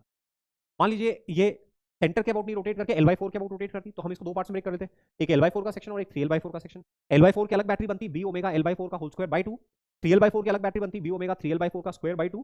पोलैरिटीज को देखते हैं किधर पॉजिटिव है किधर नेगेटिव है, फिर नेट एंड्स के बीच में पोटेंशियल डिफरेंस आ जाए, है ना। तो इस तरह से रोटेटिंग रॉड में हम ईएमएफ निकालेंगे। ऐसे मान लीजिए कोई डिस्क रोटेट कर रही है ओमेगा एंगुलर स्पीड से, ये कंडक्टिंग डिस्क है और ओमेगा एंगुलर स्पीड से रोटेट कर रही है, तो दोस्तों इस कंडक्टिंग डिस्क को भी अपन बहुत सारी रॉड्स में ब्रेक कर सकते हैं, ऐसे रेडियल रॉड्स में ब्रेक कर सकते हैं। हर रॉड में ईएमएफ आएगा। तो यहाँ पे देखें तो मैग्नेटिक फील्ड अंदर है, इस रॉड में वेलोसिटी इधर है, तो पॉजिटिव इधर आ रहा है, नेगेटिव ऊपर जा रहा है। तो यहाँ पे ये ऐसे, इसमें देखेंगे तो ऐसे, इसमें देखेंगे ऐसे, इसमें देखेंगे ऐसे, ये ईएमएफ आ रहा है। तो पेरिफेरी एक वोल्टेज पे आ रही है, सेंटर दूसरे वोल्टेज पे आ रही है, तो ये जितनी भी बैटरीज हैं ये सब पैरेलल में हो जाएगी, जो नेट ईएमएफ है वो B ओमेगा R²/2 हो जाएगा। तो एक कंडक्टिंग डिस्क अपने सेंटर का वो रोटेट कर रही है यूनिफॉर्म ट्रांसवर्स मैग्नेटिक फील्ड में, तो उसमें भी ईएमएफ कितना होगा, जितना रॉड में होगा B ओमेगा R²/2, तो ये इसमें ईएमएफ होगा, पॉजिटिव नेगेटिव एंड हम लोग देख सकते हैं।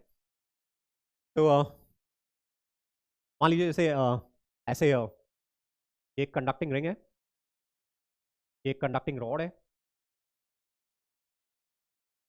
मैग्नेटिक फील्ड ऐसे इन्वर्ट दे रखा है यूनिफॉर्म,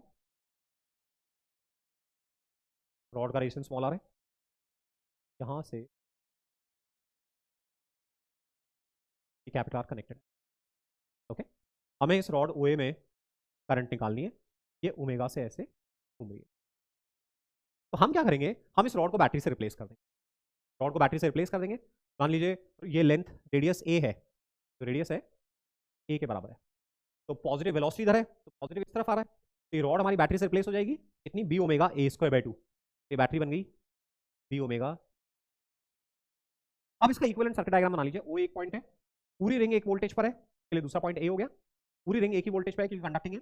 अब O और A के बीच में बैटरी बन रही है, O पे पॉजिटिव A पे नेगेटिव, और इसका इंटरनल रेजिस्टेंस, ये हमारी बैटरी और इंटरनल रेजिस्टेंस बन गया। और बाहर O और A के बीच में कैपिटल आर कनेक्टेड है, ये कैपिटल आर बन गया। तो जो करंट रॉड के थ्रू फ्लो होगी वो होगी ईएमएफ अपॉन टोटल रेजिस्टेंस, जो R plus capital R. Current rod में किधर जा रही है, A से O जा रही है, और रेजिस्टेंस में O से A। तो रॉड में जो करंट जा रही है वो A से O जा रही है, रॉड में करंट ऐसे आ रही है और रेजिस्टेंस ऐसे। तो इस तरह से इक्विवेलेंट सर्किट डायग्राम हम देखें। तो दिस वाज मोशनल ईएमएफ।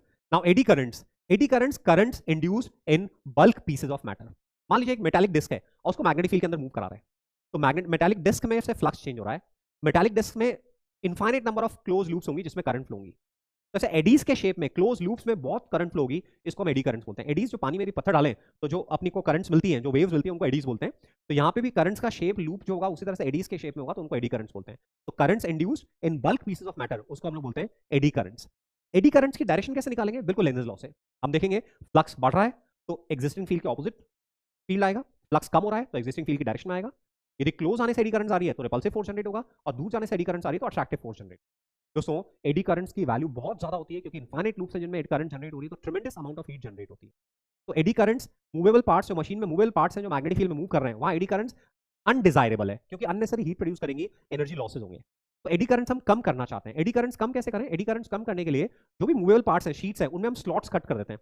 तो स्लॉट्स पंचिंग कर देंगे, मान लीजिए बहुत सारे होल्स बना दिए, तो करंट के लिए जो क्लोज लूप्स है वो रिड्यूस हो जाएंगी। तो पंचिंग करके, होल्स पंच करके हम स्लॉट्स बना के एडी करंट्स को कम करते हैं। या फिर हम लैमिनेटेड शीट्स काम में ले लेते हैं। जैसे मान लीजिए ट्रांसफार्मर का जो कोर होता है उसमें ऐसे ये पूरी हमें ऐसे कोर चाहिए होता है, सॉलिड ब्लॉक चाहिए होता है। तो ये मेटल का सॉलिड ब्लॉक हम ऐसे ले लेते हैं कि बहुत सारी लैमिनेटेड शीट्स एक दूसरे से इंसुलेटेड, लैमिनेटेड शीट्स जो हैं उनको एक के ऊपर एक रख देते हैं, ये एक दूसरे से इंसुलेटेड है, और इनको पेस्ट करके सॉलिड ब्लॉक बना लेते हैं। तो इससे फायदा क्या होता है, इससे फायदा ये होता है कि करंट्स के लिए पॉसिबल पाथ रिड्यूस हो जाते हैं क्योंकि एक दूसरे से इंसुलेटेड है। या तो laminated sheets, insulated laminated sheets से मिलकर बना हुआ कोर काम मिले, या पंच करें होल्स, उनसे हम एडी करंट्स को रिड्यूस करें। एडी करंट्स एडवांटेजेस कहाँ होती है, एडी करंट्स जैसे हमारे को मान लीजिए फर्नेस है ना, इंडक्शन फर्नेस है जहाँ पे मेटल को मेल्ट कराना है, वहाँ एडी करंट्स को काम में लेते हैं। मैग्नेटिक ब्रेकिंग में एडी करंट्स को काम में लेते हैं। दोस्तों एडी करंट्स की वजह से जो रिटार्डिंग फोर्स जनरेट होता है उसको हम इलेक्ट्रोमैग्नेटिक डैम्पिंग बोलते हैं। एडी करंट्स की वजह से जो रिटार्डिंग फोर्स जनरेट होता है उसको इलेक्ट्रोमैग्नेटिक डैम्पिंग बोलते हैं, क्योंकि वो रिटार्ड करता है इसलिए डैम्प, तो इलेक्ट्रोमैग्नेटिक डैम्पिंग बोलते हैं। जैसे मान लीजिए ये मैग्नेट्स है, ये नॉर्थ पोल है और ये साउथ पोल है। अब इसके बीच में इस पेंडुलम को हम ऑसिलेट करा रहे हैं, तो जब ये पेंडुलम अंदर आएगा तो फ्लक्स चेंज होगा, तो एडी करंट इसके मोशन का अपोज करेगी, बाहर फोर्स आएगी। जब ये बाहर जाएगा तो भी फ्लक्स चेंज होगा, तो एडी करंट इसके मोशन का अपोज करेगी, फिर से अंदर फोर्स लगाएगी, तो हमेशा इस पर रिटार्डिंग फोर्स लगेगा, तो इसका एम्पलीट्यूड धीरे धीरे कम होता जाएगा। हम बोलेंगे इलेक्ट्रोमैग्नेटिक डैम्पिंग कर रहा है ना। तो एडी करंट्स के लिए एक word electromagnetic damping, electromagnetic damping. Alright, ये मैग्नेटिक ब्रेकिंग में भी काम आता है। मैग्नेटिक ब्रेकिंग में क्या है, जैसे हमने देखा था जो रिटार्डिंग फोर्स था वो वी के प्रोपोर्शनलिटी में आ रहा था जब हम मोशन ईएमएफ एनर्जी ट्रांसफर कर रहे थे। तो जैसे जैसे स्पीड कम हो रही है तो फोर्स भी कम हो रहा है, तो ऐसा ब्रेकिंग इफेक्ट स्मूथ होगा, वियर एंड टीयर भी नहीं होता है। तो मैग्नेटिक ब्रेकिंग में काम आता है, इंडक्शन फर्नेस में काम आता है, और यहाँ पे हम लोगों ने देखा ऐसे इलेक्ट्रोमैग्नेटिक डैम्पिंग में, हीटिंग में, इन सब चीजों में काम आ रहा है ना। तो एडी करंट्स को तो अब हम लोग देखते हैं सेल्फ इंडक्टेंस एंड इंडक्टर्स। तो सेल्फ इंडक्टेंस हमारा एक सेल्फ इंडक्शन एक फिनोमेना है और सेल्फ इंडक्टेंस प्रॉपर्टी है। तो जितना हम लोगों ने अभी इलेक्ट्रोमैग्नेटिक इंडक्शन में सीखा है, अब उसी को हम एक डिफरेंट पर्सपेक्टिव से देख रहे हैं, सेल्फ इंडक्शन, म्यूचुअल इंडक्शन। तो सेल्फ इंडक्टेंस क्या है, हमारे पास एक सिंगल सर्किट है जिसमें करंट फ्लो हो रही है। करंट फ्लो हो रही है तो मैग्नेटिक फील्ड होगा, मैग्नेटिक फील्ड होगा तो फ्लक्स होगा। अब इस सिंगल सर्किट में जो करंट है वो चेंज हो रही है। तो एक ही सर्किट है, करंट फ्लो हो रही है और करंट चेंज हो रही है, तो इस चेंजिंग करंट से सेम सर्किट में ईएमएफ जनरेट होगा। This phenomena is called self induction.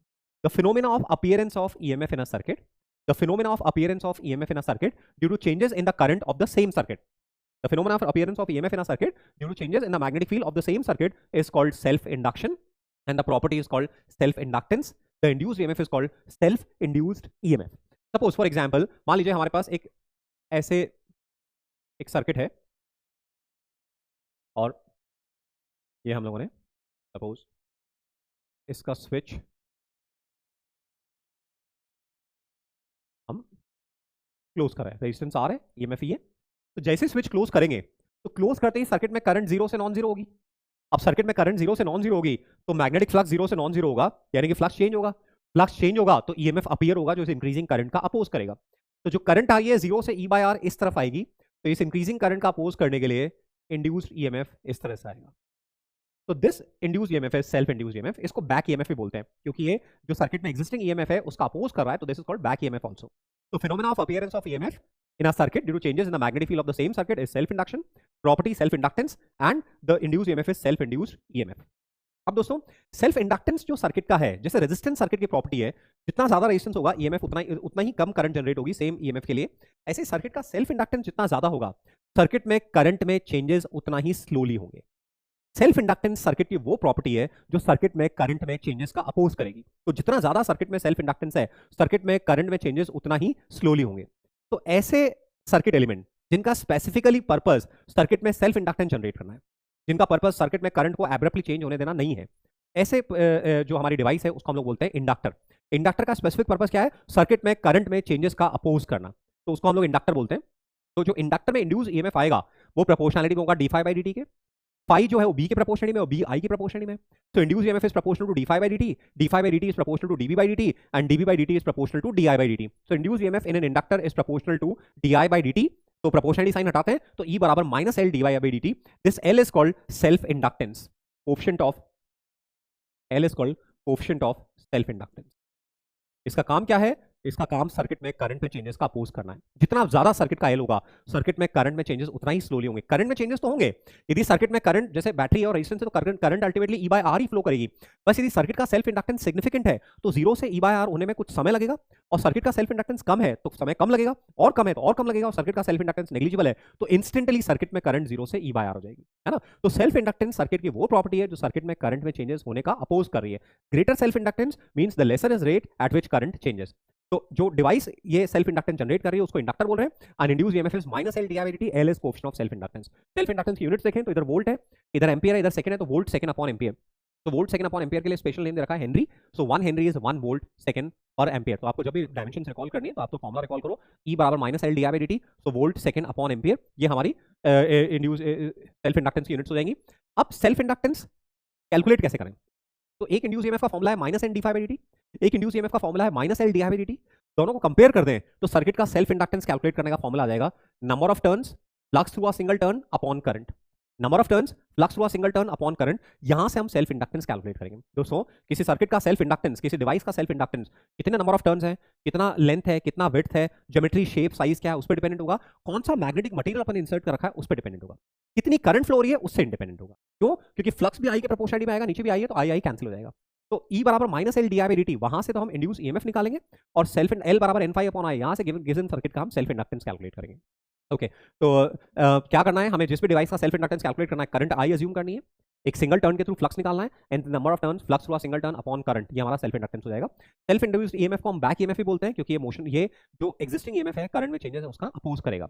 We call self inductance electromagnetic inertia. This is electromagnetic analogue of mass in mechanics. जो मैकेनिक्स में मास का रोल है वही इलेक्ट्रोडायनेमिक्स में इंडक्टर का रोल है। ये इलेक्ट्रोमैग्नेटिक इनर्शिया है। जितना ज्यादा सेल्फ इंडक्टेंस उतना ही ज्यादा इलेक्ट्रोमैग्नेटिक इनर्शिया, यानी करंट उतना ही स्लोली चेंज होगी। तो ये मास का एनालॉग हो गया। तो ये अपने नीचे पॉइंट लिखा हुआ है। इसके बाद में नेक्स्ट आते हैं। अब हमारे पास एक सर्कुलर कॉइल है, स्मॉल सर्कुलर कॉइल है, और इसका सेल्फ इंडक्टेंस हमें कैलकुलेट करना है। तो ये स्मॉल सर्कुलर कॉइल है, इसकी रेडियस r है और इसका सेल्फ इंडक्टेंस कैलकुलेट करना है। तो हमने इसमें करंट I अज्यूम की। अब हमारा ये अजम्पशन रहेगा कि जितना सेंटर पे फील्ड है पूरे एरिया में ऑलमोस्ट उतना ही फील्ड है। ये हमने अजम्पशन लेना पड़ेगा। तो self inductance is number of turns flux through a single turn upon current. Number of turns flux through a single turn, magnetic field B है, एरिया A है, तो BA upon I। Now n, B की value हो गई mu naught NI upon 2R into A upon I cancel हो गया, तो ये आ रहा है mu not n square A upon 2R। A coil का एरिया है पाई r स्क्वायर, तो mu naught n square A upon 2R, ये हमारा कॉइल का सेल्फ इंडक्टेंस आ रहा है। ऐसे ही सोलेनॉइड का सेल्फ इंडक्टेंस निकालना है। तो हमारे पास एक सोलेनॉइड है, तो सोलेनॉइड के लिए again number of turns flux through a single turn upon current, number of turns flux through a single turn magnetic field into area upon I। Magnetic field हो जाएगा mu naught number of turns per unit length N/L A I upon I, तो ये हो गया mu naught n square A upon small l। तो mu naught n square A upon l, ये हमारा self inductance का फॉर्मूला हो गया सोलेनॉइड का। तो याद भी कर सकते हैं, ऑन द स्पॉट ड्राइव भी कर सकते हैं। हाँ, ये ध्यान रखना होगा कि सोलेनॉइड का जो सेल्फ इंडक्टेंस है, कॉइल का सेल्फ इंडक्टेंस है, किसी और सर्किट का सेल्फ इंडक्टेंस है, नंबर ऑफ टर्न्स के स्क्वायर के प्रोपोर्शन में आएगा। क्यों? क्योंकि फाई में भी नंबर ऑफ टर्न्स आएंगे मैग्नेटिक फील्ड की वजह से, और उधर बाहर भी नंबर ऑफ टर्न्स है, इसलिए स्क्वायर हो जाएगा। तो नंबर ऑफ टर्न्स के स्क्वायर के प्रोपोर्शनलिटी में आएगा। इंडक्टर जब सर्किट में लगा हुआ हो तो उसको कैसे काम मिलेंगे? तो देखिए दोस्तों, ये इंडक्टर है और इसमें करंट I फ्लो हो रही है, ठीक है, I इंक्रीज हो रही है।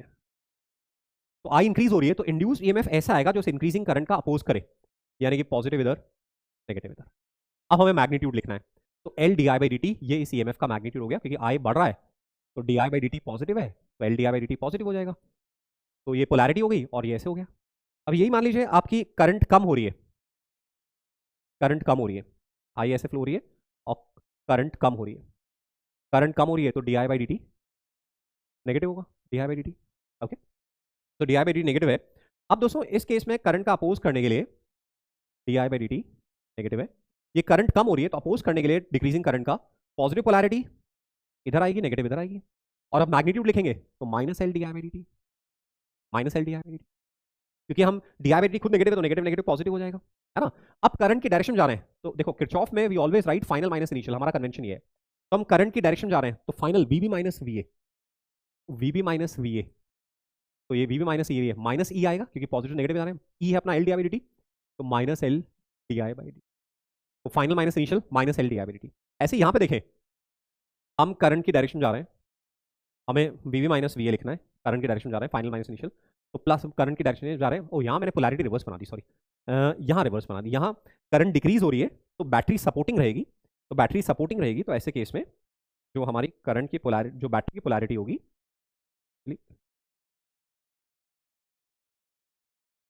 बैटरी की पोलैरिटी, करंट डिक्रीज हो रही है तो बैटरी की पोलैरिटी सपोर्टिंग रहेगी, इस तरह से रहेगी, और ये E जो है मैग्नीट्यूड -L di/dt होगा। अब हम A से B पे जा रहे हैं, तो हम A से B पे जा रहे हैं, तो ऐसे में प्लस E लिखेंगे क्योंकि नेगेटिव से पॉजिटिव जा रहे हैं, और प्लस E की वैल्यू कितनी है -L di/dt। तो आप दोनों ही केसेस में देख रहे हो, चाहे करंट इंक्रीज हो रही हो या डिक्रीज हो रही हो, यदि आप करंट की डायरेक्शन मूव कर रहे हो तो आपको फाइनल माइनस इनिशियल वोल्टेज जो लिखना पड़ रहा है वो -L di/dt लिखना पड़ रहा है। तो ये किरचॉफ लिखने के लिए स्टैंडर्ड हमारा कन्वेंशन होगा कि किरचॉफ लिखते वक्त अपन इंडक्टर को ट्रैवल कर रहे हैं, तो यदि हम करंट की डायरेक्शन जा रहे हैं तो we would write -L di/dt, और करंट के ऑपोजिट जा रहे हैं तो we would write +L di/dt। Current की डायरेक्शन जाते हैं -L di/dt, करंट के ऑपोजिट +L di/dt।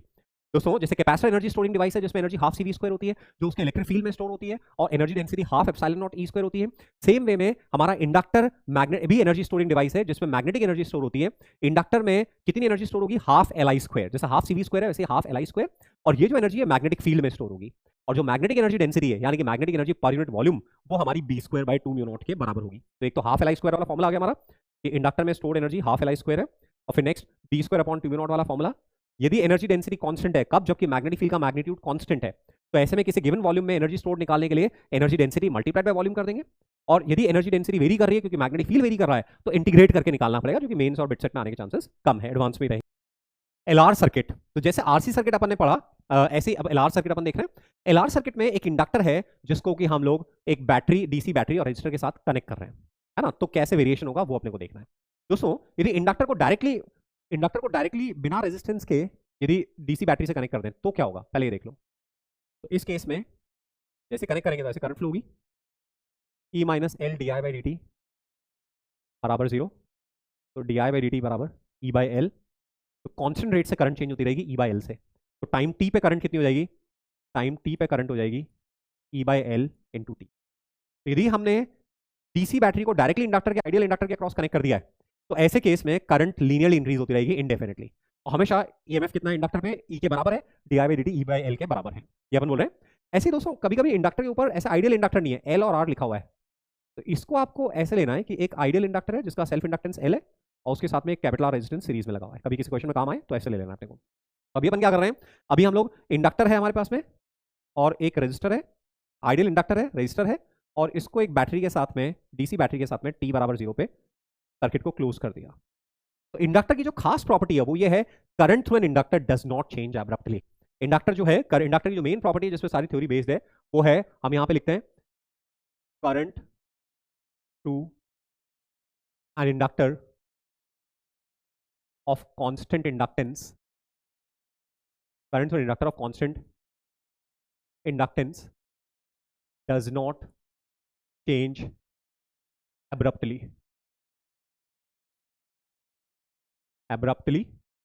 ये मेन इंपॉर्टेंट पॉइंट है कि कभी भी इंडक्टर जिसका इंडक्टेंस कांस्टेंट है, करंट एब्रप्टली चेंज नहीं होगी, करंट को चेंज होने में समय लगेगा।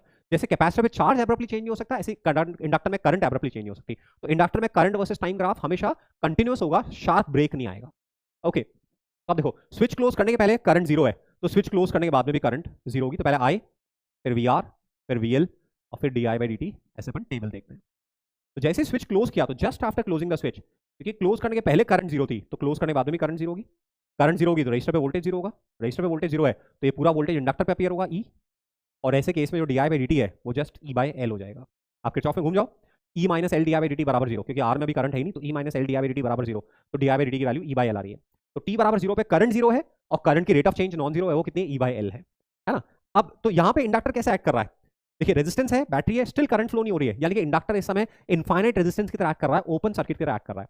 तो just after closing a switch, just after closing a switch, inductor acts as an open circuit, infinite resistance। देखिए हमने लिखा है just after closing the switch, the inductor, just after closing the switch, the inductor behaves as an infinite resistance open circuit। ये हमारे काम की चीज है। अब जैसे जैसे टाइम बढ़ेगा, क्योंकि D I by D T non zero है तो करंट बढ़ेगी, with increase in time current बढ़ेगी तो वी आर आई आर ये बढ़ेगा। V R plus V L हमेशा ई के बराबर है, वो आप किरचॉफ से देख सकते हो, E minus V L minus V R बराबर जीरो।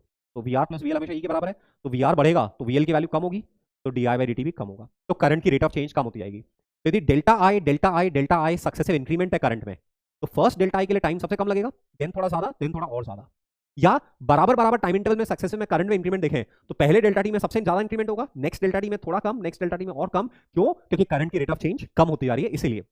अब तो ये हो गया। अब आफ्टर लॉन्ग टाइम करंट कम होते होते, D I by D T कम होते होते जीरो हो जाएगा, करंट चेंज होना बंद हो जाएगी। तो D I by D T zero हो जाएगा तो V L L D I by D T ये भी जीरो हो जाएगा, तो वी आर ई के बराबर हो जाएगा और आई ई बाई आर के बराबर हो जाएगा। तो स्टडी स्टेट में करंट ई बाई आर आ रही है, यानी कि इंडक्टर वायर की तरह एक्ट कर रहा है। तो long time after closing the switch in steady state, inductor acts as short circuit, zero resistance wire. देखिए ये दो चीजें काम की है। हमें मल्टी लूप सर्किट गिवन है जिसमें एल लगा हुआ है, बैटरीज लगी हुई है, रेजिस्टेंसेस लगे हुए हैं। तो just after closing the switch, जहां जहां इंडक्टर लगा हुआ है वहां क्रॉस बना दो, उन ब्रांचेस में कोई करंट फ्लो नहीं करेगी, just after closing the switch. और फिर स्टडी स्टेट में बात करें तो जहां जहां इंडक्टर है उन इंडक्टर्स को वायर से रिप्लेस कर दो और बाकी सर्किट को सॉल्व कर लो। सेम कैपेसिटर में था, just after closing the switch अनचार्ज capacitor wire की तरह एक्ट करता है, and long time after closing the switch capacitor जो है वो ओपन सर्किट की तरह एक्ट करता है, तो वहां रिवर्स काम है ना। तो ये अपन ने जीरो पे और इन्फिनिटी पे देख लिया। तो करंट एक्सपोनेंशियली इंक्रीज होगी, वी आर एक्सपोनेंशियली इंक्रीज होगा, वी एल एक्सपोनेंशियली डिक्रीज होगा, D I by D T exponentially decrease होगा। ये सब फंक्शंस एक्सपोनेंशियल होंगे। तो हम किरचॉफ की इक्वेशन लिखेंगे यहाँ पे, तो किरचॉफ की इक्वेशन आएगी हमारी E minus L D I by D T minus I R बराबर zero. Voltage across the battery is equal to voltage across the inductor plus voltage across the resistor, E minus L D I by D T minus I R बराबर zero. दोस्तों तो जितना EMF है partly इस पे appear हो रहा है, पार्टली इस पे अपीयर हो रहा है। शुरुआत में यहाँ आई जीरो है तो पूरा ईएमएफ यहाँ आ रहा है, और फाइनली करंट की रेट ऑफ चेंज जीरो है तो यहाँ वोल्टेज जीरो है, पूरा वोल्टेज यहाँ अपीयर हो रहा है ना। इसको रीअरेंज करके इंटीग्रेट करके डिराइव करेंगे तो आई का हमारा जनरल फंक्शन आएगा I naught 1 minus E minus T by tau, I naught की वैल्यू है steady state current E by R, और ये जो टी बाय टॉ जो टाइम कांस्टेंट है सर्किट का वो है एल बाय आर। तो सिंगल लूप एलआर सर्किट में इंडक्टर में करंट की ग्रोथ का फॉर्मूला क्या होगा ये याद रखना है, आई बराबर I naught 1 minus E minus T by tau, I naught is E by R और tau is L by R. दोस्तों टॉ की डायमेंशन आपकी टाइम की डायमेंशन होगी, है ना, तो अपन ने आरसी सर्किट में देखा आरसी की डायमेंशन टाइम की होती है, टॉ वहां टाइम कांस्टेंट होता है और यहाँ एल बाय आर है। आफ्टर वन टाइम कांस्टेंट तो टी की वैल्यू टॉ के बराबर कर दें तो ये 1 हो जाएगा, E to minus 1 1 by E which is 0.37, E की वैल्यू 2.78 समथिंग है और 1 बाई ई की वैल्यू 0.37 है ना, तो 1 माइनस 0.37 0.63। तो after one time constant starting from T equal 0 current will reach to 63% of steady state value. और जैसा आरसी सर्किट में देखा था टॉ एल एन 2 टाइम पे देखेंगे, टी की वैल्यू यदि टॉ एल एन 2 रख देंगे तो हाफ आएगा फैक्टर, तो करंट की वैल्यू स्टडी स्टेट की 50% रीच कर जाएगी। तो ये आई का वेरिएशन हमने देखा, यदि हमें D I by D T का वेरिएशन चाहिए तो इसको डिफरेंशिएट कर दो तो D I by D T का वेरिएशन आ जाएगा। तो करंट एक्सपोनेंशियल इंक्रीज हो रही है और टॉ पे जो करंट है वो 0.63 आई नॉट के बराबर है, ये study state current I not है। ओके दोस्तों टॉ एल एन 2 पे करंट स्टडी स्टेट की आधी हो जाएगी। अब यहाँ पे देखिए ना, जैसे मान लीजिए दो अलग अलग एलआर सर्किट है और आई वर्सेस टी का ग्राफ बना रहे हैं, तो आई वर्सेस टी का ग्राफ बना रहे हैं। पहला सर्किट जो है उसमें करंट का ग्राफ ऐसा आ रहा है ए, और सेकंड सर्किट अपन ले लें तो उसमें करंट का ग्राफ ऐसा आ रहा है बी। तो हम यहां से ऑब्जर्व कर रहे हैं कि दोनों ग्राफ जो है सेम स्टडी स्टेट वैल्यू को रीच कर रहे हैं, यानी कि ई ए बाय आर ए बराबर E B by R B, दोनों पीक वैल्यू सेम है, तो E A by R B बराबर E A by R A बराबर E B by R B. जिस सर्किट में देखिए टाइम कांस्टेंट का क्या सिग्निफिकेंस है, जितना ज्यादा टाइम कांस्टेंट होगा चेंजेस उतना ही स्लोली होंगे, है ना, तो अपन ने लिखा है, नहीं तो अपन लिख लेते हैं, अब ये पॉइंट लिख लेते हैं, the greater is the time constant, the greater is the time constant, चाहे वो आरसी हो या एलआर हो, the lesser is the rate at which current changes, the lesser is the rate at which current changes. जितना ज्यादा time constant है, क्योंकि 60% होने में उतना ही ज्यादा टाइम लगेगा, यानी कि स्लोली स्लोली इंक्रीज हो रही है। तो यहां देखें तो गेस करो किसका टाइम कांस्टेंट ज्यादा होगा, ए में फास्ट हो रही है करंट इंक्रीज, बी में स्लोली हो रही है, यानी कि टॉबी जो है वो टॉए से बड़ा है, that means L B upon R B is greater than L A upon R A. तो इस तरह से हम रिलेट कर सकते हैं। Next decay of current, decay of current में हमने क्या किया, डीके ऑफ करंट में पहले स्विच S1 क्लोज्ड है और S2 ओपन है, स्विच S1 क्लोज्ड है और S2 ओपन है, तो बाहर बाहर कांस्टेंट करंट फ्लो होती रहेगी स्टेडी स्टेट में E बाय आर। आपने t बराबर 0 पे S2 को क्लोज कर दिया और S1 ओपन कर दिया, t बराबर 0 पे S2 क्लोज किया और S1 ओपन कर दिया, तो अब बैटरी हट गई सर्किट में क्योंकि S1 ओपन कर दिया और S2 क्लोज कर दिया। क्या किया, at t equal 0, at t equal 0 S2 closed S1 opened. तो ऐसे में बैटरी क्योंकि हट गई तो अब इंडक्टर में जो स्टोर्ड एनर्जी है हाफ एल आई स्क्वायर वो धीरे धीरे कम होने लगेगी और फाइनली जीरो हो जाएगी, तो ये डीके सर्किट होगा। तो डीके सर्किट में हम किरचॉफ की इक्वेशन लिखेंगे, देखिए पहले करंट ऐसे फ्लो हो रही थी, तो डीके सर्किट में हम किरचॉफ की इक्वेशन लिखेंगे, तो minus I R minus L D I by D T बराबर 0। तो minus L D I by D T actually VL है क्योंकि D I by D T इस समय नेगेटिव है क्योंकि करंट कम हो रही है, तो वीएल बराबर वी आर, इंडक्टर रजिस्टर पे वोल्टेज हमेशा बराबर है minus L D I by D T. इस केस में D I by D T negative होगा क्योंकि करंट कम हो रही है। तो करंट का फंक्शन आई बराबर I naught E to power minus T by tau, इसको लिख सकते हैं I naught E to power minus T by tau, I naught E by R है और टॉ एल बाई आर है। After one time constant 1 by E, यानी current 0.37 times हो जाएगी स्टडी स्टार्टिंग वैल्यू की, यानी कि 63% से डिक्रीज हो जाएगी। तो वन टाइम कांस्टेंट पे जो करंट है वो 0.37 रह गई है, 63% से डिक्रीज हो गई है ना। तो ये अपन देख रहे हैं, तो जितनी भी इंडक्टर में stored energy half L I square वो सारी की सारी एनर्जी हीट की फॉर्म में रेजिस्टर में डिसिपेट हो जाएगी। मान लीजिए किसी क्वेश्चन बोला कि टाइम t1 से t2 के बीच में कितनी हीट डिसिपेट हो रही है, तो आप क्या करो, करंट के फॉर्मूला में टाइम t1 रख के करंट निकाल लो, करंट के फॉर्मूला में टाइम t2 रख के करंट निकाल लो और इंडक्टर में स्टोर्ड एनर्जी का डिफरेंस निकाल लो, half Li1 square minus half Li2 square. तो जो इंडक्टर में जो रेजिस्टर में हीट डिसिपेट हुई है, जितनी इंडक्टर में स्टोर्ड एनर्जी कम हुई है वो सारी की सारी एनर्जी रेजिस्टर में हीट के फॉर्म में डिसिपेट हुई है। तो half L I at T बराबर t1 का square minus I at T बराबर t2 का स्क्वायर, ये जितना एनर्जी में लॉस हुआ है ये सारा का सारा कहाँ गया है, हीट में गया है।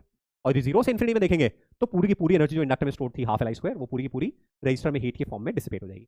यदि ग्रोथ सर्किट है तो आई बराबर I naught 1 minus E to minus T by tau, decay circuit है तो आई बराबर I naught E to minus T by tau. Inductor में वोल्टेज वहाँ L D I D T, यहाँ minus L D I D T, है ना। और graphs अपन ने देख लिए, और टी बराबर 0 प्लस पे ग्रोथ सर्किट में इंडक्टर ओपन सर्किट की तरह एक्ट करेगा, करंट चेंज नहीं होगी abruptly, and after long time inductor wire की तरह एक्ट करेगा। और by the way inductor ideal नहीं है, एल और आर लिखा हुआ है तो उसको ब्रेक कर लेंगे, आइडियल इंडक्टर प्लस रेजिस्टर। अब दोस्तों इंडक्टर में पावर भी देख लें हम लोग, पावर इन इंडक्टर। तो पावर इन इंडक्टर कैसे, यहाँ पे एक अलग से अपन पेज ले लेते हैं। Power in inductor, power inductor क्या मतलब है, rate at which energy is stored in inductor. Okay, rate at which energy stored in inductor. तो किसी भी डिवाइस के लिए पावर क्या है, किसी भी डिवाइस के लिए पावर है V इंटू आई, तो इंडक्टर के लिए VL इंटू आई। VL है हमारा L D dt growth circuit में, एन इंटू आई। अब I की वैल्यू है I naught 1 minus E to minus T by tau, और D I by D T की वैल्यू है I naught by tau E to minus T by tau, D by D T की D I by D की value है। तो t बराबर zero पे, t बराबर जीरो पे I जीरो है, इसलिए पावर जीरो हुई, क्योंकि I जीरो है t बराबर जीरो पे। Okay, and t approaches to infinity पे करंट चेंज होना बंद हो गई है, तो D I by D T at t approaches to infinity zero है, इसलिए p at t approaches to infinity zero है। तो पावर पहले बढ़ जीरो है, मैक्स हो रही है, zero to max, p changes from zero to max and then max to zero, तो बीच में मैक्सिमम आएगा। और फंक्शन चाहिए तो इन दोनों को मल्टीप्लाई करके यहाँ डाल दो, फंक्शन आ जाएगा। कब पावर मैक्सिमम हो रही है, डीपी बाई डी टी को जीरो के बराबर कर दो, तो वहां से मैक्सिमम आ जाएगा। मैथमेटिक्स से आराम से आप प्ले कर सकते हो। तो बस अपने को कॉन्सेप्चुअल क्लैरिटी होनी चाहिए, ऐसे क्वेश्चन अपन आराम से सॉल्व कर सकते हैं, है ना। तो इंडक्टर में पावर कितनी है वो अपने देख ली, इंडक्टर में स्टोर्ड एनर्जी कितनी है, हाफ एल आई स्क्वायर के बराबर है। मान लीजिए कितना चार्ज फ्लो हुआ वो अपने निकालना है, तो current as a function of time मालूम है, आई को इंटीग्रेट करेंगे तो charge flow as a function of time आ जाएगा। Next question, next mutual inductance. तो लास्ट सर्किट अपने पूरा फिनिश किया। तो हमने बोला कि भाई जो इलेक्ट्रोमैग्नेटिक इंडक्शन है उसको एक डिफरेंट पर्सपेक्टिव से देख रहे हैं, self inductance, mutual inductance. Mutual inductance क्या है, हमारे पास दो नियर बाय सर्किट्स है, एक को प्राइमरी बोलेंगे जिसमें करंट फ्लो हो रही है, और दूसरे में कोई करंट फ्लो नहीं हो रही। तो प्राइमरी सर्किट में करंट फ्लो हो रही है, मान लीजिए ये सर्किट है हमारे पास में, तो इस सर्किट को हम प्राइमरी सर्किट बोल रहे हैं, इसमें करंट फ्लो हो रही है, वेरिएबल रेजिस्टर है। और यहां पे आपने एक और सर्किट लगा रखा है जिसमें गैल्वेनोमीटर इंसर्टेड है। तो ये प्राइमरी हो गया और ये सेकेंडरी हो गया। अब आप फर्स्ट सर्किट में करंट चेंज कर रहे हो, तो फर्स्ट में ईएमएफ जनरेट होगा, करंट आएगी, होता है सेल्फ इंडक्शन। फर्स्ट सर्किट में करंट चेंज कर रहे हो और नियर बाय सर्किट में ईएमएफ इंड्यूस हो रहा है, नियर बाय सर्किट में करंट आ रही है, उसको बोलेंगे mutual inductance. Phenomena of appearance of EMF in a circuit due to changes in the magnetic field of nearby circuit. Phenomena of appearance of EMF in a circuit due to changes in the magnetic field of a nearby circuit, that is called mutual induction. Phenomena is called mutual induction and the property is called mutual inductance. तो दो near by circuits का mutual inductance ज्यादा है, यानी कि एक में current change करने पे दूसरे में ईएमएफ उतना ही ज्यादा जनरेट होगा। म्यूचुअल इंडक्टेंस इग्नोर करना है, यानी कि पहले में करंट चेंज करेंगे तो दूसरे में कोई इफेक्ट नहीं आएगा। तो म्यूचुअल इंडक्टेंस फर्स्ट सर्किट में करंट चेंज हो रही है और सेकंड में ईएमएफ जनरेट हो रहा है, वो फिनोमेना को अपन म्यूचुअल इंडक्शन बोल रहे हैं, प्रॉपर्टी को म्यूचुअल इंडक्टेंस बोल रहे हैं। ठीक है, तो दोस्तों जैसे अपन म्यूचुअल इंडक्टेंस का कोएफिशिएंट डिफाइन करते हैं, तो म्यूचुअल इंडक्टेंस का कोएफिशिएंट अपन mutual inductance in 1 due to 2, mutual inductance in 1 due to 2, यानी कि 2 में करंट फ्लो हो रही है, 1 में ईएमएफ निकालना है। तो म्यूचुअल इंडक्टेंस का कोएफिशिएंट जैसे सेल्फ इंडक्टेंस में n phi अपॉन i होता है, ऐसे म्यूचुअल इंडक्टेंस में हमारा हो जाएगा number of turns in 1, number of turns in 1, flux in 1 due to 2 upon current of 2। Mutual inductance in 1 due to 2 is number of turns in 1, flux in 1 due to 2 upon current of 2। ऐसे mutual inductance in 2 due to 1, 1 में current flow हो रही है, 2 में mutual inductance हो रहा है, तो number of turns in 2, flux in 2 due to 1 upon current of 1। अब एक थ्योरम है जिसको बोलते हैं reciprocity theorem. Reciprocity theorem, reciprocity theorem कहती है कि आप 1 में करंट एज्यूम करके 2 में से फ्लक्स निकालो, या 2 में से करंट एज्यूम करके 1 में से फ्लक्स निकालो, म्यूचुअल इंडक्टेंस का कोएफिशिएंट सेम आएगा, M12 बराबर M21। तो इसलिए हम सब्सक्रिप्ट नहीं लगाते हैं और हम इसको जस्ट M बोल देते हैं। तो म्यूचुअल इंडक्टेंस का कोएफिशिएंट हम दो तरह से कैलकुलेट कर सकते हैं। 1 में करंट एज्यूम करें तो 2 में से फ्लक्स निकालना पड़ेगा, तो number of turns in 2, flux in 2 due to 1 upon current of 1, या 2 में करंट एज्यूम करें तो 1 में से फ्लक्स निकालना होगा, तो number of turns in 1, flux in 1 due to 2 upon current of 2। इस तरह से अपन म्यूचुअल इंडक्टेंस का कोएफिशिएंट निकालेंगे। ये फॉर्मूला म्यूचुअल इंडक्टेंस का कोएफिशिएंट निकालने का है। म्यूचुअल इंडक्टेंस का कोएफिशिएंट किन फैक्टर्स पे डिपेंडेंट है, दोनों सर्किट्स की शेप, साइज यानी कि ज्योमेट्री पे, रिलेटिव पोजीशनिंग पे, और कौन सा इंटरवेनिंग मीडियम है उस पर डिपेंडेंट है, कितनी करंट फ्लो हो रही है उससे इंडिपेंडेंट है। तो ये फॉर्मूला म्यूचुअल इंडक्टेंस का कोएफिशिएंट निकालने का काम आएगा। अब दूसरा है हमारे पास में इंड्यूस्ड ईएमएफ निकालना। तो सेल्फ इंडक्टेंस में इंड्यूस्ड ईएमएफ होता था -L dI/dt, यहां 1 में करंट चेंज होगी तो 2 में ईएमएफ आएगा, तो E2 इज -M dI1/dt। 2 में ईएमएफ आ रहा है तो 1 में करंट चेंज हो रही है, तो E2 इज -M dI1/dt, और 1 में ईएमएफ आ रहा है तो 2 में करंट चेंज हो रही है, E1 इज -M dI2/dt। तो ये फॉर्मूला हो गया, E2 बराबर -M dI1/dt या E1 बराबर -M dI2/dt। Mutual inductance depends on geometry of the two circuits, shape, size and relative positioning, और कौन सा इंटरवेनिंग मीडियम है उस पर डिपेंडेंट होगा, करंट से इंडिपेंडेंट होगा। अब कुछ सर्किट्स का म्यूचुअल इंडक्टेंस देखें जो स्टैंडर्ड है। तो जैसे यहाँ पे 2 कॉन्सेंट्रिक कॉइल्स है और हमें म्यूचुअल इंडक्टेंस का कोएफिशिएंट निकालना है। दोस्तों थ्योरेटिकली 1 में करंट अज्यूम करके 2 में से फ्लक्स निकालो और फिर m निकालो, या 2 में करंट अज्यूम करके 1 में से फ्लक्स निकालो और फिर m निकालो। थ्योरेटिकली दोनों सेम है, बट प्रैक्टिकली हमेशा पॉसिबल नहीं होगा, जरूरी नहीं है कि हम दोनों तरह से कर पाएं। ऐसा हो सकता है कि 1 में करंट अज्यूम करके 2 में से फ्लक्स निकालना तो हमारे लिए मैथमेटिकली पॉसिबल है, बट 2 में करंट अज्यूम करके 1 में से फ्लक्स निकालना पॉसिबल नहीं है, क्योंकि 2 में करंट अज्यूम करके 2 के फील्ड का फॉर्मूला हमारे पास अवेलेबल नहीं है 1 में से। तो ऐसे में हमें देखना रहेगा कि किस में करंट अज्यूम करें, किस में से फ्लक्स निकालें। जैसे यहाँ पे देखें, यदि बड़ी कॉइल में करंट अज्यूम करते हैं तो छोटी कॉइल के सेंटर पे जितना फील्ड है हम मान सकते हैं कि पूरे क्रॉस सेक्शन में उतना ही फील्ड है छोटी कॉइल के, क्योंकि कॉइल छोटी है, तो अजम्पशन जस्टिफाइड है।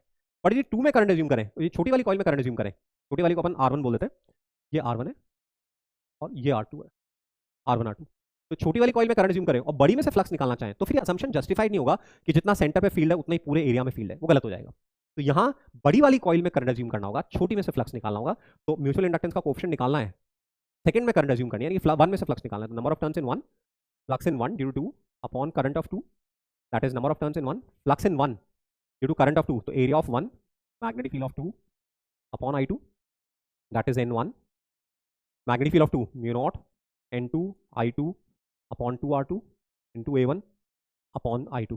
तो ये आ गया mu naught N1 N2 A1 upon 2R2। तो हमेशा म्यूचुअल इंडक्टेंस का कोएफिशिएंट N1 N2 के प्रोपोर्शनलिटी में आएगा, प्रोडक्ट के प्रोपोर्शनलिटी में आएगा। तो ये हमारा फॉर्मूला आ गया म्यूचुअल इंडक्टेंस ऑफ सॉलोनॉइड। अच्छा, यहाँ पे मान लीजिए हमें 1 की वजह से 2 में से फ्लक्स निकालना है। सपोज हमें क्वेश्चन गिवन है कि 1 में करंट इतनी है और 2 में से फ्लक्स निकालो, तो फिर हम रेसिप्रोसिटी थ्योरम यूज में ले लेंगे कि number of turns in 1, flux in 1 due to 2 upon current of 2 is number of turns in 2, flux in 2 due to 1 upon current of 1। अब हमें निकालना है फ्लक्स इन 2 ड्यू टू 1, ये निकालना है, तो इसको रीअरेंज कर लो। Flux in 2 due to 1 is I1 upon I2 into N1 upon N2 into 512। 512 अपन ने निकाला अभी, बस यहाँ सब्स्टिट्यूट कर दो तो 521 आ जाएगा। तो ऐसे रेसिप्रोसिटी थ्योरम से जब फ्लक्स निकालना डायरेक्टली पॉसिबल नहीं है तो हम निकाल सकते हैं। मेंस में क्वेश्चन भी आया हुआ है, अभी मैं आपको सॉल्व कराऊंगा एग्जांपल में। तो mutual inductance of solenoid surrounded by coil, यहाँ पे भी अपन देखें, देखिए सॉलोनॉइड में करंट अज्यूम करते हैं, तो सॉलोनॉइड में हमें मालूम मैग्नेटिक फील्ड अंदर यूनिफॉर्म है और बाहर जीरो है। तो सॉलोनॉइड में करंट अज्यूम करते हैं तो कॉइल के केवल इतने एरिया में से फ्लक्स जाएगा और यहाँ फील्ड यूनिफॉर्म है, बाहर जीरो है, तो फ्लक्स निकाल सकते हैं। बट कॉइल में करंट अज्यूम करेंगे तो सॉलोनॉइड के अलग अलग टर्न्स पे कॉइल का फील्ड अलग अलग होगा, तो हम फ्लक्स इंटीग्रेट करके हमें निकालना पड़ेगा, हम डायरेक्ट नहीं निकाल सकते हैं क्योंकि कॉइल का एक्सिस पे फील्ड वेरी करेगा। इसलिए यदि कॉइल में करंट अज्यूम करते हो, सॉलोनॉइड में से फ्लक्स निकालते हो, तो यहाँ पे बेटर अप्रोच क्या रहेगी कि अपन सॉलोनॉइड में करंट अज्यूम करें और कॉइल में से फ्लक्स निकालें। सॉलोनॉइड को अपने 1 बोला है, कॉइल को अपने 2 बोला है, तो म्यूचुअल इंडक्टेंसेस 2 में से निकालना है। तो number of turns in 2, flux in 2 due to 1 upon current of 1। Now flux in 2 due to 1, that is magnetic flux in 2 due to 1, तो मैग्नेटिक फील्ड ऑफ 1, और एरिया भी 1 का ही काम आएगा क्योंकि बाहर फील्ड 0 है, तो into A1 upon I1, that is N2। Solenoid का फील्ड हो गया mu naught N1 upon L, small n हो गया, into I1 into A1 upon I1, I1 cancel हो गया, तो आ गया mu naught N1 N2 A1 solenoid का एरिया अपॉन L। ये म्यूचुअल इंडक्टेंस का कोएफिशिएंट आ गया। ऐसे अपन देखें म्यूचुअल इंडक्टेंस ऑफ 2 सॉलोनॉइड, अब ये एक ही कोर के ऊपर दोनों सॉलोनॉइड्स रैप्ड है, तो 1 का पूरा पूरा फ्लक्स 2 में से लिंक हो रहा है, तो यहाँ पे चाहे 2 में करंट अज्यूम करके 1 में से फ्लक्स निकालो या 1 में करंट अज्यूम करके 2 में से फ्लक्स निकालो, सेम रहेगा, है ना। तो यहाँ पे म्यूचुअल इंडक्टेंस का कोएफिशिएंट निकालेंगे तो आ जाएगा mu naught N1 N2 A upon L, वहाँ पे A1 अपॉन L था, यहाँ पे mu naught N1 N2 A upon L। तो ये अलग अलग सर्किट्स के अपन ने म्यूचुअल इंडक्टेंस के कोएफिशिएंट देखे। दोस्तों म्यूचुअल इंडक्टेंस के कोएफिशिएंट की बात हम तभी करते हैं जबकि क्वेश्चन में हमें या तो कैपिटल एम गिवन है या पूछा है, अदरवाइज हम डायरेक्टली फैराडेज लॉ से क्वेश्चन को सॉल्व करते हैं। कैपिटल एम का डिस्कशन हम तभी करते हैं जबकि या तो क्वेश्चन में कैपिटल एम गिवन है तो उसको यूज में लेकर हमें इंड्यूस ईएमएफ निकालना है, और या फिर कैपिटल एम हमें कैलकुलेट करना है, अदरवाइज कैपिटल एम का डिस्कशन अवॉइड करते हैं, हम डायरेक्टली फैराडेज लॉ से ही क्वेश्चंस को सॉल्व करते हैं।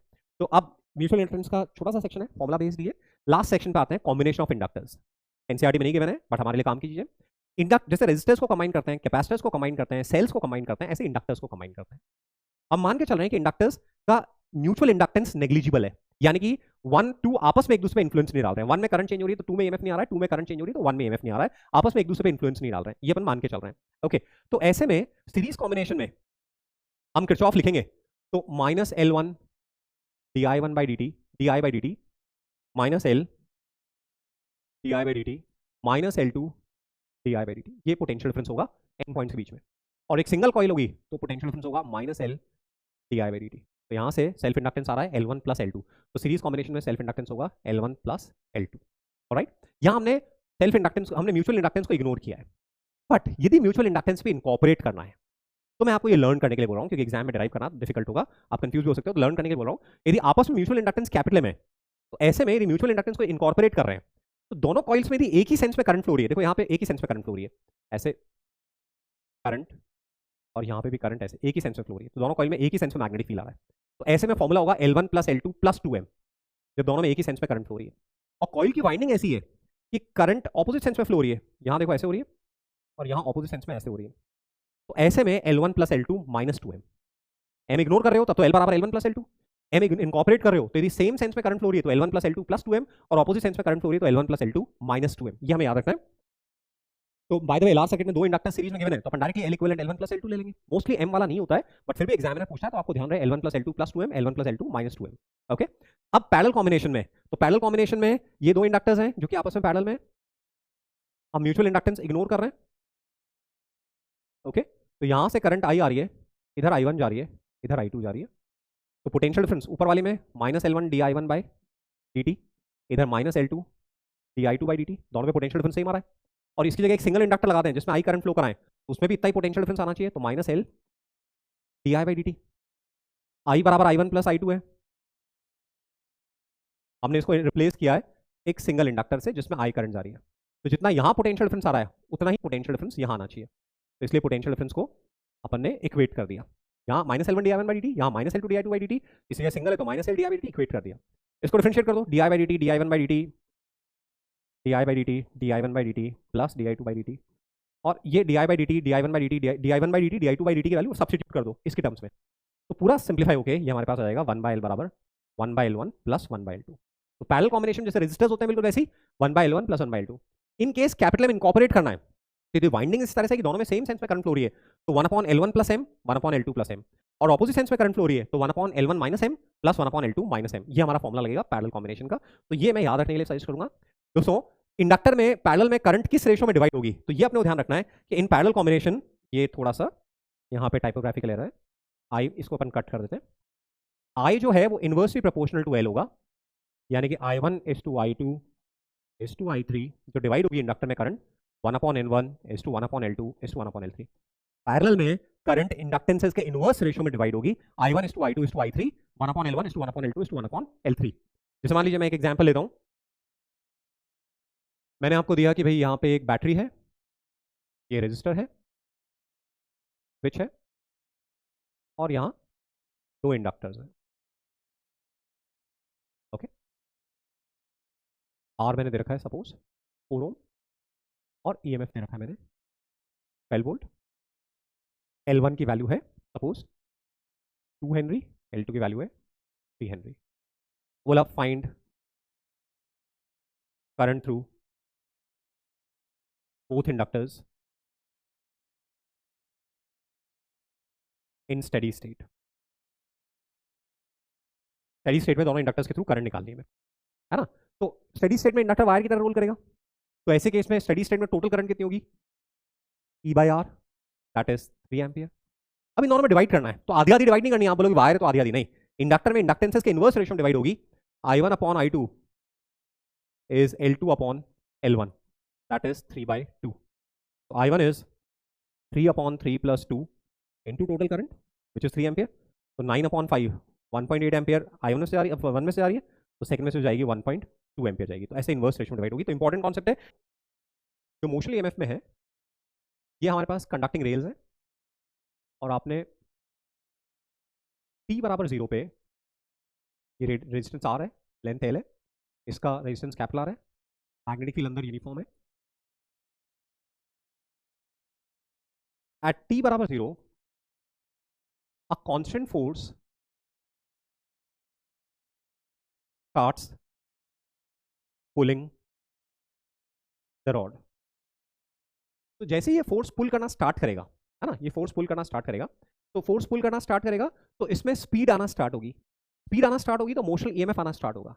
जैसे जैसे फोर्स स्पीड बढ़ेगी मोशनल ईएमएफ बढ़ेगा, मोशनल ईएमएफ बढ़ेगा तो करंट बढ़ेगी, विथ इंक्रीज इन टाइम क्या होगा, टाइम इंक्रीज होगा, तो इसी वजह से स्पीड बढ़ेगी, क्योंकि फोर्स लग रहा है एक्सेलरेशन आएगा, स्पीड बढ़ेगी तो मोशनल ईएमएफ बीवीएल बढ़ेगा, मोशनल ईएमएफ बढ़ेगा तो इस सर्किट में जो करंट है वो बढ़ेगी, सर्किट में करंट बढ़ेगी तो मैग्नेटिक फोर्स जो बीआईएल है पीछे की तरफ वो बढ़ेगा। तो लगातार ये बढ़ते जाएंगे बढ़ते जाएंगे बढ़ते जाएंगे, कब तक, तब तक कि एफ बीआईएल के बराबर नहीं हो जाए।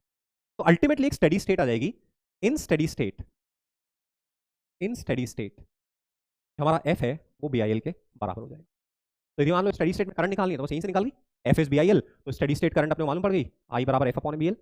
या अपने को स्टडी स्टेट स्पीड निकालनी है तो I को लिखा अपन ने BVL अपॉन रेजिस्टेंस, तो यहाँ से स्टडी स्टेट हमारी वेलोसिटी आ गई, स्टडी स्टेट वेलोसिटी कितनी है। तो ऐसे ही स्टैंडर्ड क्वेश्चन है कि आप एक कांस्टेंट फोर्स लगा रहे हो T बराबर 0 पे, अल्टीमेटली कांस्टेंट करंट फ्लो हो रही है, तो मेरे को या तो कांस्टेंट स्पीड निकालनी है, करंट निकालनी है। तो जब स्टडी स्टेट आएगी तो मैग्नेटिक फोर्स एक्सटर्नल फोर्स को बैलेंस कर रहा होगा, F बराबर BIL, और वहां से आप स्पीड निकाल सकते हैं। मान लीजिए इसी को वर्टिकल में हैंग कर दें तो mg कांस्टेंट फोर्स हो जाएगा, इसको इंक्लाइन प्लेन पे कर दें तो mg sine theta constant force हो जाएगा। तो इस तरह से ये एक स्टैंडर्ड सिचुएशन। ऐसे ही क्या है, ऐसे ही है, मान लीजिए आपने एक बैटरी है सेम सिचुएशन में, और ये रेजिस्टेंस है, ये कंडक्टिंग रेल्स है, कोई रेजिस्टेंस आर है, लेंथ एल है, मास एम है, और T बराबर 0 पे स्विच क्लोज कर दिया।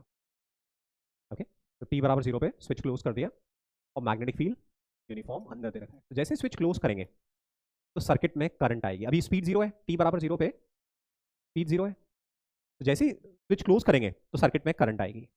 करंट आएगी, किधर आएगी करंट, करंट ऐसे आएगी, तो मैग्नेटिक फोर्स ऐसे लगेगा, वो उसको स्पीड अप करेगा।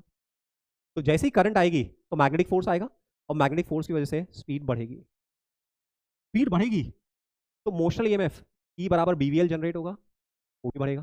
देखो कैसा आएगा मोशनल ईएमएफ, जैसे ये स्लाइडर मूव करना स्टार्ट करेगा और कुछ स्पीड गेन करेगा, तो ऐसे में ये जो मोशनल ईएमएफ है इसकी स्पीड भी इस तरफ है, तो V क्रॉस B पॉजिटिव इधर आएगा, नेगेटिव ऐसे आएगा, BVL आएगा।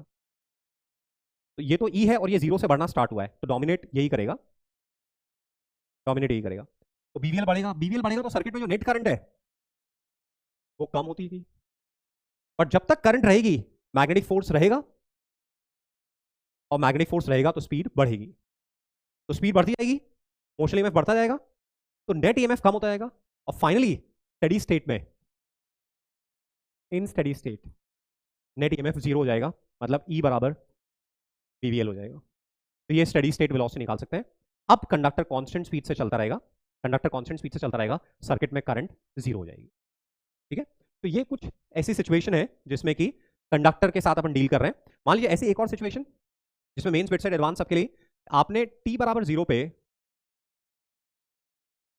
स्लाइडर को V0 स्पीड दी, T बराबर 0 पे, रेजिस्टेंस R, लेंथ L, मास M, T बराबर 0 पे, और लॉन्च कर दिया। ये जो कंडक्टिंग रेल्स हैं ये स्मूथ है, कंडक्टिंग रेल्स स्मूथ है। अब ये तो आपने जैसे ही स्पीड दी तो मोशन ईएमएफ आएगा, मोशन ईएमएफ आएगा तो करंट आएगी, और करंट आएगी तो मैग्नेटिक फोर्स आएगा जो इसके मोशन का अपोज करेगा।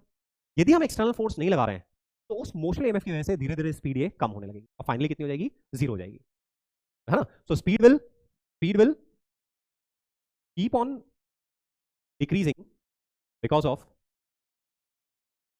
Magnetic force, and finally rod stops. कितनी हीट जनरेट हुई इस पूरे प्रोसेस में, जितनी इनिशियल काइनेटिक एनर्जी थी वो सारी की सारी हीट की फॉर्म में चली गई। यदि हमें as a function of time speed निकालनी है तो जनरल टाइम टी पे अपन देख लें, तो जनरल टाइम टी पे इस रॉड की वेलोसिटी v है एट टाइम t, है ना। तो रॉड की वेलोसिटी v है तो मोशन ईएमएफ ऐसा आ रहा है, BVL, ये r है, इधर रेजिस्टेंस स्मॉल r है, जो करंट आ रही है वो BVL upon capital R plus small r आ रही है, जो मैग्नेटिक फोर्स आ रहा है वो BIL, नेगेटिव साइन लगा रहा हूँ क्योंकि मोशन के ऑपोजिट आ रहा है, तो जाएगा minus B² L² upon R plus R, ये मैग्नेटिक फोर्स आ रहा है, acceleration magnetic force upon m, this upon m, तो ये एक्सेलरेशन आ रहा है, BIL, तो BVL, तो BIL upon m, B² L² V upon m R plus R, ये हमारा मैग्नेटिक फोर्स आ रहा है। तो ये मैग्नेटिक फोर्स माइनस V के प्रोपोर्शनली में आ रहा है, जैसे जैसे स्पीड कम होती जाएगी मैग्नेटिक फोर्स कम होता जाएगा। तो इसको dV/dt लिख के dV/V बराबर minus B² L² upon m R plus R dt, इसको आप अपन इंटीग्रेट कर सकते हैं V0 से V और 0 से T, तो हमारा V as a function of time आ सकता है। तो ये कनेक्टर की प्रॉब्लम जो है ये भी अभी मेंस में अभी तक तो नहीं आई है, बट मतलब क्योंकि एक्सपेंशन होता जा रहा है, नए नए क्वेश्चंस बन रहे हैं, तो अलग अलग चीज़ें और टच होंगी, तो ये भी अपन सेक्शन ध्यान रखें तो अपने लिए हेल्पफुल रहेगा। तो अपन इलेक्ट्रोमैग्नेटिक इंडक्शन में पूरा राइट फ्रॉम मैग्नेटिक फ्लक्स से लेके कॉम्बिनेशन ऑफ इंडक्टर्स तक पूरा एग्जॉस्टिवली फिनिश किया है। मेंस, बिट सेट और बाकी कॉम्पिटिटिव एग्जाम्स के लिए अपन एग्जॉस्टिवली कवर अप किया है। एडवांस के लिए हमने बेसिक थ्योरी पूरी कवर अप कर ली है, बस प्रॉब्लम्स का लेवल अपने को और एनहांस करना है जो आगे के सेशंस में हम लोग लेंगे। तो गाइज जैसा मैंने सेशन में पहले बोला कि अपना लेवल हर दिन इंक्रीज करना है, ऑडिट प्लानिंग डिसिप्लिन को अपना रूटीन का पार्ट बनाना है और हर दिन इंक्रीमेंट लेकर आना है, होपफुल रहना है, चीज़ों को इग्नोर नहीं करना है, घबराना नहीं है, पढ़ना है and stay connected with your friends and teachers. Alright, all the best, thank you.